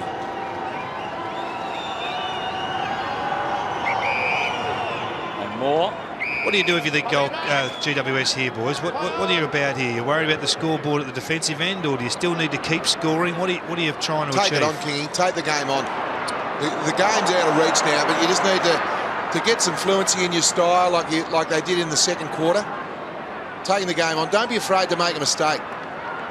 Well, that's what they're doing right at the moment. James McDonald, who sacrificed his normal amount of possessions today with his defensive role. High ball back to the wing. Simpson stands in front of Reed, stood his ground brilliantly. Well, he's been everywhere in this quarter. This will be disposal number 7. I think the most important thing for GWS is to learn to put in a 4-quarter effort. They need to get maturity in their fitness. They don't have the number of pre-seasons that the opposition have under their belt, so the effort's going to tell, but they've got to learn to maintain it longer and longer, week after week. Gibbs is the long target. In fact, he's gone for Lucas instead. Cruiser arrives late. Lucas is there. Falls for more. Now Dygan should have this one covered, which he does, with a few extra centimetres. And into Allard, but still you'd think this would be beyond him. Cruiser on top of the square. Giles has got back. Gibbs is there, so they're going to wind around and find a different angle. He'll end up going back to Jamison. Which he does. And this is where GWS need to man up. Force Carlton to kick to a contest, because it'll be a long quarter for them otherwise. They'll just end up chasing, manning the mark, chasing the ball around. If they at least get a one-on-one, it'll force Carlton to kick to a contest. So he angles the kick, Russell, into the pocket. Oh, he almost got there, Hampson. What about that for a big man? Oh, he's come a long way. He has come a long way and in game 50. What about that? That was a magnificent grab. He played on an instinct. I think he marked the ball. No, there were different hands in between. You'll find that the ball, he actually has to steal the ball back here. Yep. It gets into the hands of Sam Reid and then he grabs it back, but just wheeled around and kicked the goal with consummate ease, the big fella. Talk about a mismatch in height as well. Look at that. Giving away about 30 centimetres. It's playing tall, isn't it?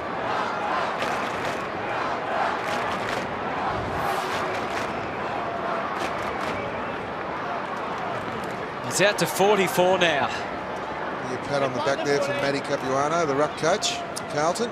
And Robbie Warnock was, of course, supposed to come in, and he could have been able to stake his claim, but he's going to miss 2 or 3 weeks with a hamstring. He's going to have a lot of work to do if he's going to get back into this Carlton team. Hampton's become another dimension for them up forward.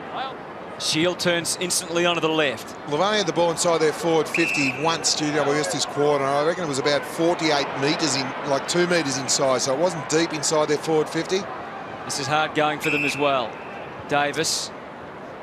I think it's been a lot to do about Carlton's intensity too this quarter. It's probably not a lot GWS can do. Carlton have really lifted their intensity. Tyson. Shorts one to McDonald. Just trying to own the footy for a minute or two. It's dangerous, but effective enough. But they've lost the overlap running. I'm having a look at a lot of the GWS players behind the ball. They're stagnant. They're stationary. They're on their heels. Toby Green, who was dynamic in the third quarter. Not a lot of movement in front of the ball either. Giles used his body well and could have earned himself a free, but umpire said no. Wobbly kick from Devon Smith. Hampton worked out of it. Still might fall his way. Jamison. Good tackle from Scully. Here's Hampton. Would have been outrageous if he'd kicked the goal from there. Jamison on the last line. Literally on the last line of defence. And he's going to have Simpson in his sights here. Great kick. Now he could go inboard to Bauer, who's demanding it in the centre, which gives him options both ways from here. A lot of tired players now, so there's a lot more space going forward. This is wide open for the Blues. Crowd calling for Bootsma. And here he is, Josh Bootsma. Wearing Craig Bradley's famous number 21. Kicks to half forward. Garland. And it ends with a bit of rebound off half-back for Power. Do you think that he'll get the booze like Cruiser does when he gets it, lads? Seems to be traditional with names like that, doesn't it? Cornelio slides into the mark at half forward. Paul Roos used to get it. Luke Bruce gets it at Hawthorn. Matty Cruz, and now they've got 2 at Carlton. Yeah, and Val Perovic. Oh, woof. He was one of the greats. Big Val. Back it goes into the maze. It's taken a while, this build-up, but it gets there to Palmer.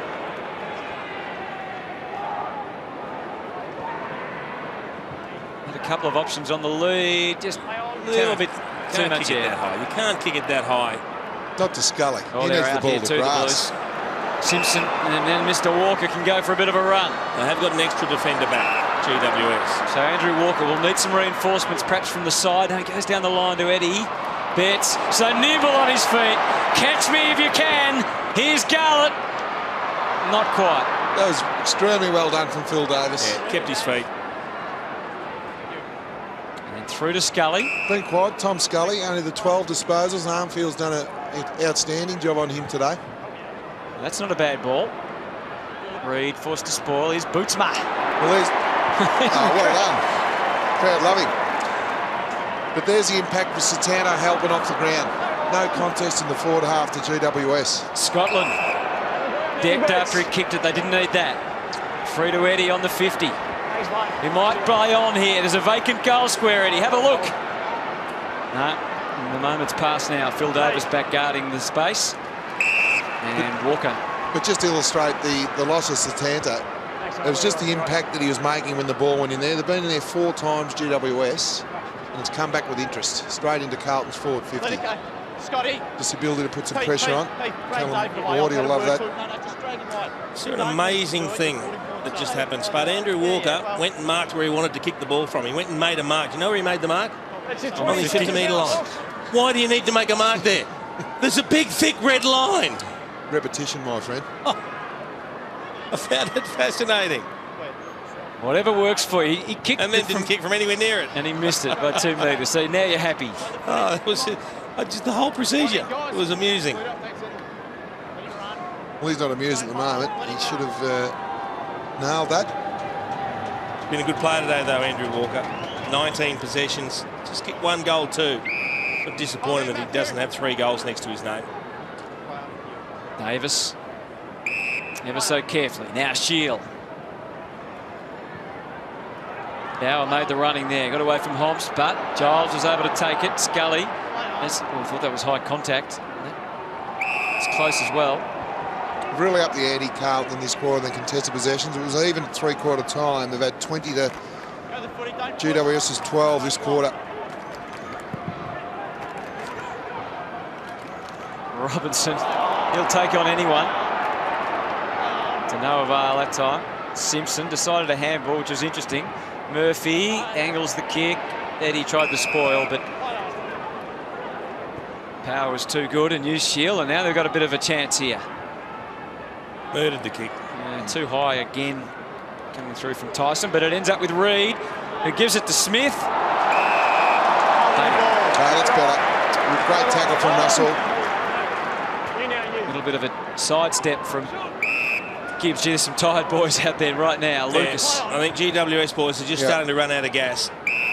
Stay there. Well, if you're looking for runs, Scully's getting double teamed now. He's got Lucas on him, so you're not going to get a lot of run from Tom Scully. Double teamed in the tagging process today. Not a heap of run coming for Carlton either. And they've made a bit of a meal of this. Gibbs, in the end, did well because he could see that Bauer was coming to give some backup. And Bauer's given them some bounce, some run through the middle. Thornton guides it for Joseph, the little give. Scotland's on here inboard, but Hampson smells another opportunity for a goal, and the crowd will love it as he lands a big boomer.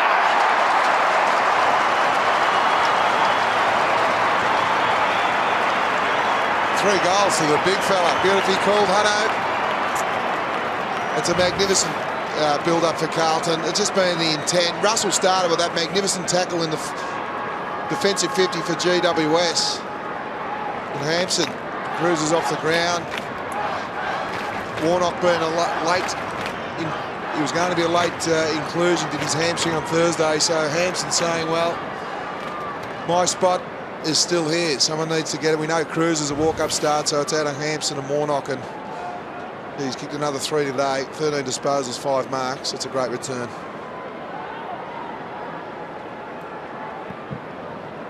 So 6:52 on the clock now. Play on. No 15. Play on.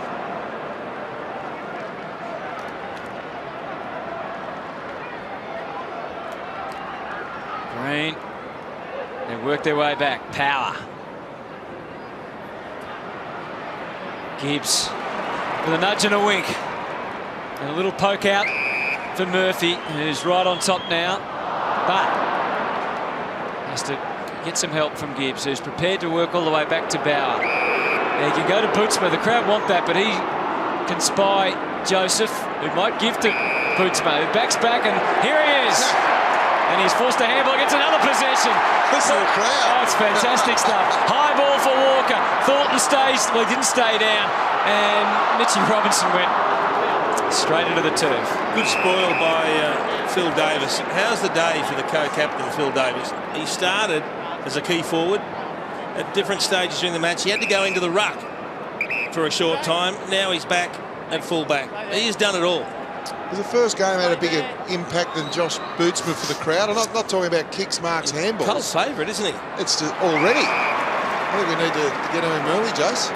And here he is again. Oh. Listen to the crowd. This is fantastic. What a thrill for him. Fantastic stuff. He's a good kick. Here's Walker. And Robinson. Oh, don't. Oh, went through the thread of the needle for a moment, the eye of the needle. But he's a prodigious kick. Josh Bootsma. This could be the best 5-possession, 3-vote game you've ever seen from Bhutan. What do you think with the blonde hair? He might have grabbed the attention of the umpire, Kingy. Just late in game, the umpires can be swayed. We know that. Late in game. You idiot. Well, it's funny because normally a first gamer, the supporters say, oh, let's have a look at the first gamer, see what he's like. Yeah. They've just adopted him as a cult figure before he's even touched the footy. So Green. Oh, and there's Garlett sneaking in. And Eddie Betts. The crowd have been willing him on all day. With 14 inside 50s to 5 at the moment. Eddie Betts has not kicked a goal in his milestone match yet. Game number 150. Surely this will go through for Eddie. No, trying too hard. And the margin 54. Well, they're getting smacked around the ball. 28 contested possessions to 16. Using the ball extremely well too, Carlton, at 74%. Judo, it's just the tiredness of the young bodies. Their kicking effectiveness has gone down to 59 this quarter. Cruiser to try and work this one back down. Allard. Well done. Yeah, that's a better tackle from Jonathan Giles. He can barely move, I reckon. Well, every week is a big test for them, but they'll look upon next week as the one they've got to win. They'll say we're playing well enough to be riding that and win it. Brisbane Lions, they'll say that they can be competitive there as well, and then a couple of toughies against the Bombers and the Cats. Armfield back for Scotland. A give to Cruiser. Armfield again. Robinson. Dygan. Betts. Walker. Now Eddie. Garlett.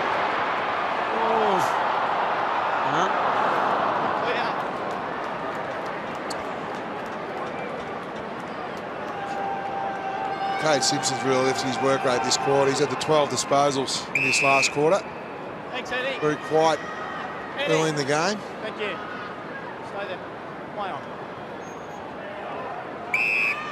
Thanks, Sean. Play on.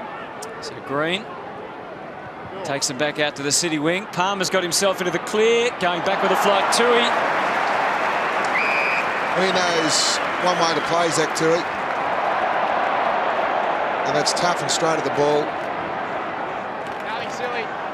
Points on the footy. Cruiser. Up and under from Smith. Bauer versus Hampton. The door just ajar for them here, but it's quickly closed, and Carlton are everywhere. Well, they've just got that release player out the back. It's either Jamison, Gibbs, Scotland. No spare down back now either. Hampson rids himself of the defender more. Goes short to Walker. They'll no doubt be trying to orchestrate the ball into Eddie Betts here. Somehow, see if they can get it to him. Well, Phil Davis was on Walker then, and he spent most of the first half and the forward half. He's had to play in the rack, and now he's on one of the quickest players in the AFL, Andrew Walker. Did he mark the spot again, Jason, or not? Didn't notice. Didn't look. Andrew Walker, his second game for the season. He deserves another goal. He's played well today, Andrew Walker. Kicks it right from the 50. It's a chance. It's there. Just got home. Well, he needed that. He had another shot from a similar angle about 5 minutes ago. It's a pretty good return. Andrew Walker played his first game for the club last week. 2 goals, 20 disposals. Just too big, too strong, too mobile in the end. It's the weight of numbers, especially with GWS. We talked about their 2 strong bodies off the ground through injury.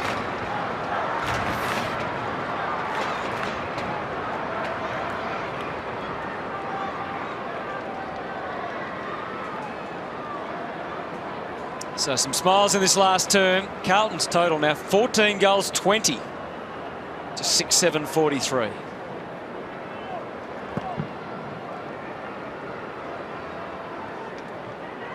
Here's Giles, good follow-up work. Hurried kick forward from Bug.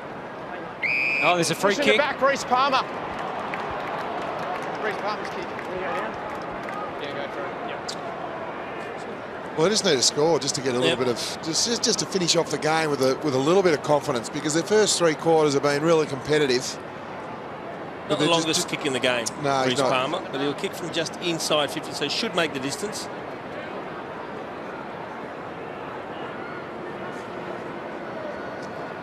He's 23 years of age. Reece Palmer, of course, from Fremantle. And it looks ugly, but the result is, well, it's going to be nothing. Well, not yet, anyway. Cruiser. And the Blues maybe get an opportunity to break off halfback. If it bounces their way, Thornton ensures that it does. Allard, I think he kicked it to the trainer up there at half forward. He saw the blue jumper. Now Eddie Betts, 1:15 and about 100 metres to try and overcome. And both of them were too much. And he can break here, Kennedy. Oh, look at Jamison. Made the running. Some tired bodies left behind in his wake to Murphy. They still have Eddie. And, oh, that's not a good kick. Thornton's got to come over the top of Davis, which he does skillfully. He had players inboard then, Murphy. Davis, but Palmer. Here's Bootsma. He's got it. And finds Cruiser too. That gets a little tick. Now, where's Eddie? Eddie's up on the 50, looks pretty tired. There's 30 seconds to go. There's not much for him to kick to. There's the mark for Thornton. Here's Bootsma again. High ball into the pocket.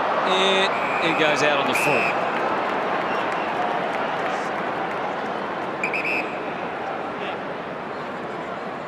So it looks like we're going to end with a Carlton victory of around about 61 points.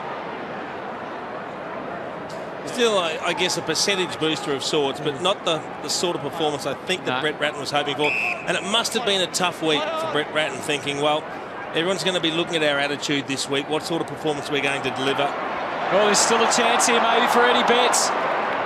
And he's 150th. Scotland. Garlett. He's going to go on his own with a bounce. And one more for the road for the Blues. They've kicked 6 goals, 6 to zip in the last quarter. And they've got home by 67 points. And when people pick up the paper tomorrow, they'll look and see how Carlton won easily. We thought that had happened, but not truly reflective of the contest we've seen. Well, Luke Power just fumbled the ball and then fell over looking for it. I think that's a sign of tiredness too, because he's been excellent today and he's had the job on Jeff Garlett. And there's your poetic justice, I guess. You make an error and it's your man that punishes you. Well, he'd be disappointed because he had an opportunity to keep him goalless, which is a great effort when 63 inside 50s. Carlton next 4, they've got the Saints, Adelaide, Melbourne and Port. Well, Garlett and Betts between them haven't kicked a goal until 3 seconds to go. So they'd be favoured to win the next 4 too, the Blues. So they're in a good position. So the siren sounds. Carlton wins by 67 points. In the end, it was a lesson for GWS, but they've certainly earned the respect. And what did they boo for Josh Bootsma? Crowd loved him.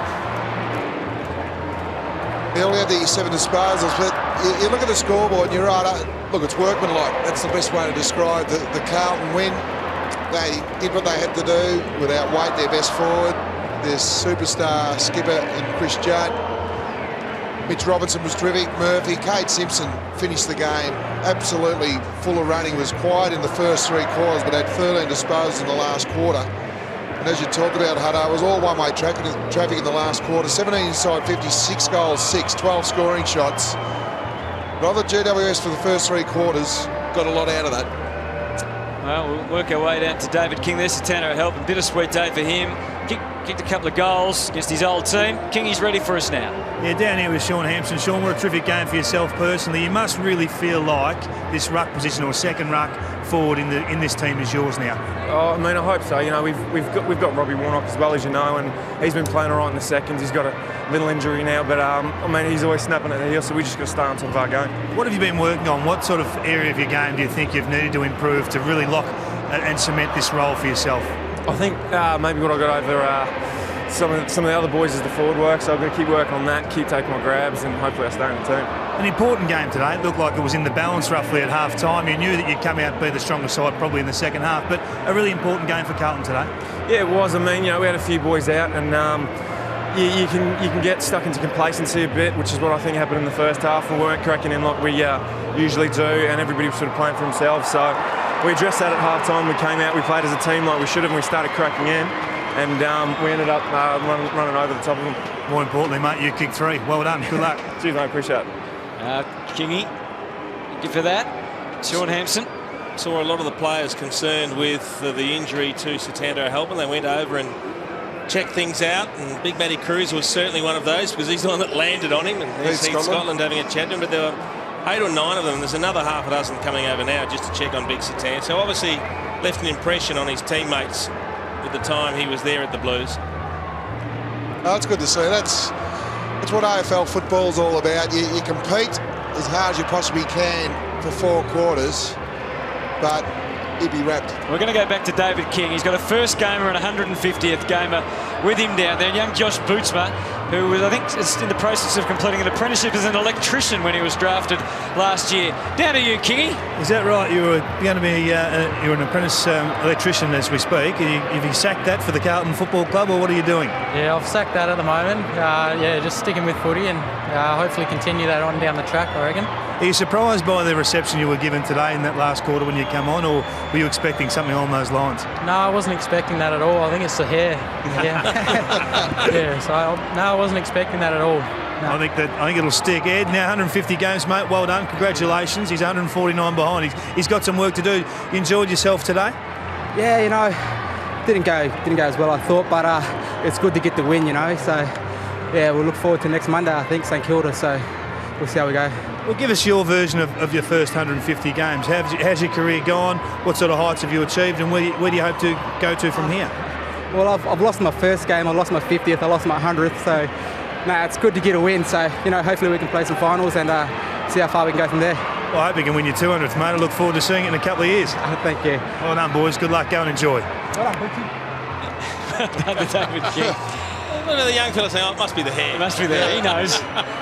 Yeah, the hair and the name. Well, I think he's got to give the electrician, as he said, a bit of a spell for a while. The hair doesn't come from his work as an electrician, well, does it? It might have got a little bit of a shock treatment there at some stage, but yeah, he's a tall lad. He's obviously got to build up in the body size, no doubt, but he's a cult figure in, 25 minutes of footy. And there's Matthew Cruiser as they give a bit back to the fans.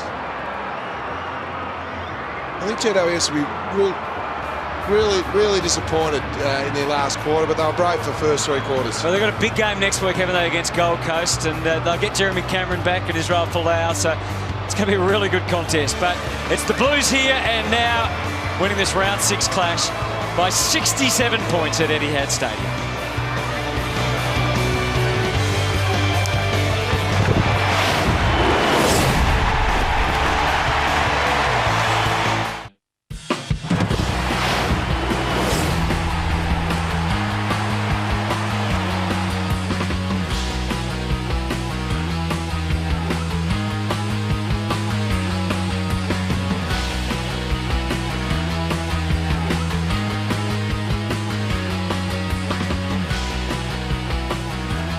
Well, I'm not sure it's the best day that the Blues have ever had at the office, but they got the desired result at the end. A 67-point win was the final margin when the siren sounded, and it was celebrations all round for the Blues. Josh Bootsma, the first gamer, enjoyed his first taste of league football, and Eddie Betts, playing game number 150, was chaired off at the end of the match.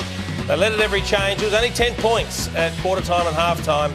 The game really opened up in the second half, and I think fitness told in the final term as the Blues went on to record a 67-point win over the GWS Giants.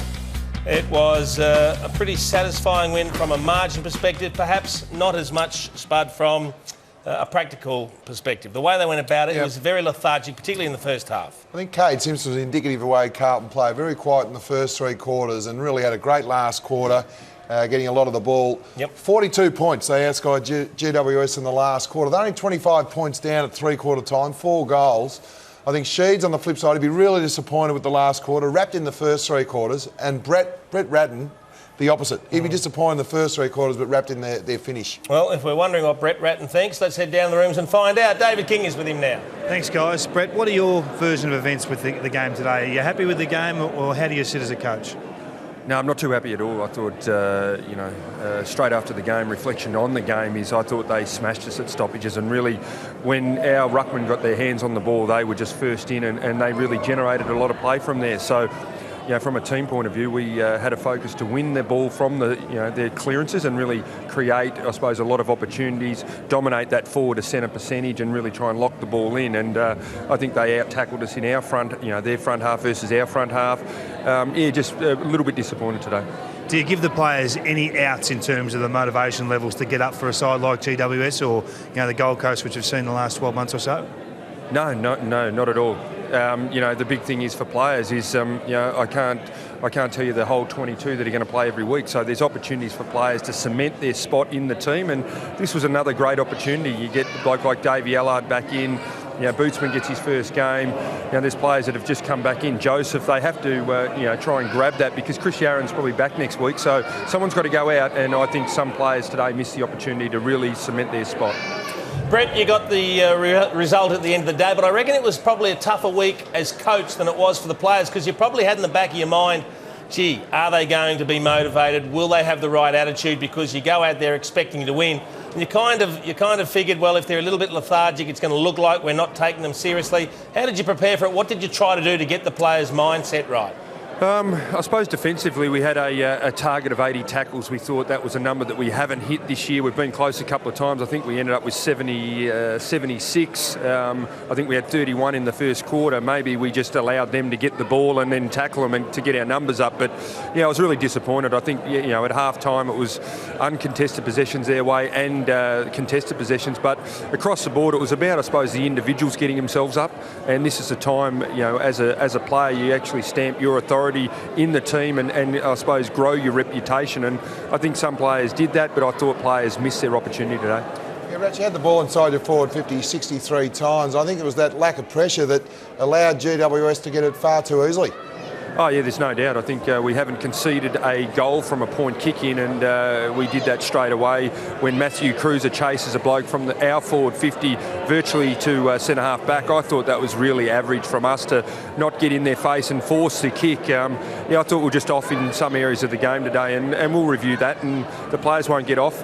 We're sort of getting a chance to rehearse every time we run out for the end of the season, and if we don't get it right, we won't be there. So these are another opportunity I think that we missed. Another positive, Josh Bootsman. I hope he's level-headed, Rats, because every time he went near the ball, the Carlton crowd just got around him. Yeah, no, Josh is a great kid, and I think the players have nicknamed him the meerkat with the look with the hair and that. He's a great kid, and he's going to be a very good player. He just needs a little bit more time, and as you can see, he's very fine, but he's a great reader of the game, and he's got great decision-making skills. Brett, it's an important time for the Carlton Football Club. We had a look during that last term at the next 4 weeks for Carlton. They're all games that you'll start short price favourites in. You can really set up the second half of the season by the halfway mark if you do the right things over the next month or so. I think it's about our list management, trying to get all our players up and ready to play. I think the competition, as I said before the game, is so even, and trying to keep your best 22 or 25 going each week is going to be, I suppose, the biggest issue for a lot of clubs. And the injury side of it is something that you can't control sometimes, but have you got the depth to replace those players and still get the 4 points? Well, not happy, but maybe rightfully so. Still a 67-point win at the end of the day. Thanks for your time and congratulations on the win. Thanks, fellas. Interesting comments, wasn't it? And we probably expected those because we thought right throughout the afternoon that they weren't anywhere near their best, the Blues. If they want to be a top 2 team, and I think that's where they want themselves to be, a top 4 team, to get that double chance, they need to play 4 consistent quarters. And I think that's good coaching from Rats to know the players that it was unacceptable those first 3 quarters. You asked Brett Ratton about Josh Bootsman. He has, in the space of half an hour, identified himself or been identified by the crowd as a cult figure. You can see him getting interviewed down in the rooms. As soon as he came on, the roar went up and then the cheers. Every time he got near the footy, it was extraordinary. I think a lot of it's got to do with the blonde Buffont. The big shag. It's just... it's unbelievable. It's Harpo Marks like. It's amazing. The crowd just absolutely rose. I think the crowd were looking for something. They were a bit subdued throughout the game. And probably Brett Ratton, if he had his time again, probably would have put him on a little bit early because it really did ignite the Carlton teammates around them to get the ball. And Brett Ratton just let us in on a little secret, saying that his teammates have nicknamed him the Meerkat, so that might stick as well. Robbie Warnock was late withdrawal. It meant that Cruiser came back into the lineup, and Sean Hampson is continuing on his merry way. He's the second ruckman, but he also plays a key role for them up forward now. He did a bit of both today. He finished with 15 possessions, 31 hit-outs, but 3 goals as well. Yeah, you look at the 15 disposals, and the thing about it, he's really mobile. You look at his height. We know he's one of the tallest players in the competition. He's got great agility, and I think if he continues to hit the scoreboard, it's going to take a very good performance from Warnock in the VFL. He'll get an opportunity at some stage, but I think it's his spot to lose at the moment. I've got no idea in that. Cruz is a walk-up, and I think Hampson, as I said, it's his to lose. Work ethic and elite fitness levels, they're as important as anything in the game. And we spoke, and you spoke in particular, a lot about Cade Simpson during the game, getting more attention in the absence of Chris Judd. He really had to work his way into it, but his last quarter was exceptional, and he's finished with 25 possessions and 2 goals, which on paper looks pretty impressive. He doubled his work rate in 1 quarter of footy. And as you said, he kicked 2 in the last quarter. He had the 14 disposals. As you see there, 11 contested possessions. He tried hard. But I suppose that's the beauty what Brett Ratton was talking about. They need to lift and find the void, because who knows, Chris Judd, we hope that never happens, may miss a big game or a final. They need guys like Cade Simpson to really step up. There's a presentation for Eddie Betts from Carlton President Steve Kernahan. He's saying a few words to his teammates after 150 matches for the Blues, and they'd love to see another 150 more, wouldn't they? And that's probably the upside for Carlton. Garland and Betts were well held by the GWS boys, and they were pretty quiet. So there's huge upside for Carlton. I've got no doubting that. Unfortunately, we see it all too regularly, Spud, but each week there seem to be a couple of injuries. We're hoping they're not as critical or serious as they may appear. But first up, it was Sateta Halpin, who was enjoying a good day against his former side. He had a couple of goals to his name.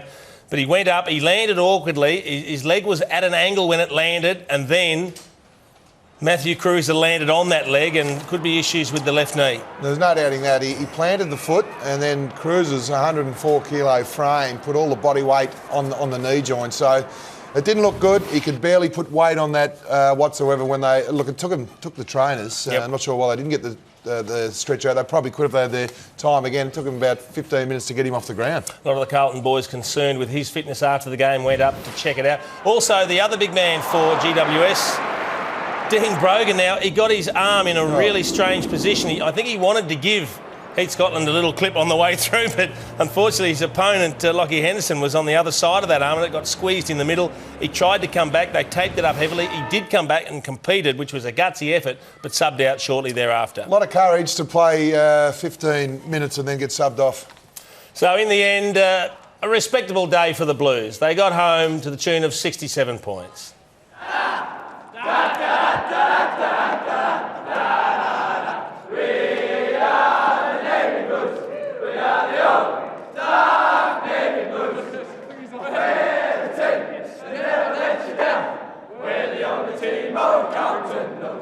With all the champions that like to send us to keep our ends up, and they will know that they've been playing against the famous Old Dark Blues.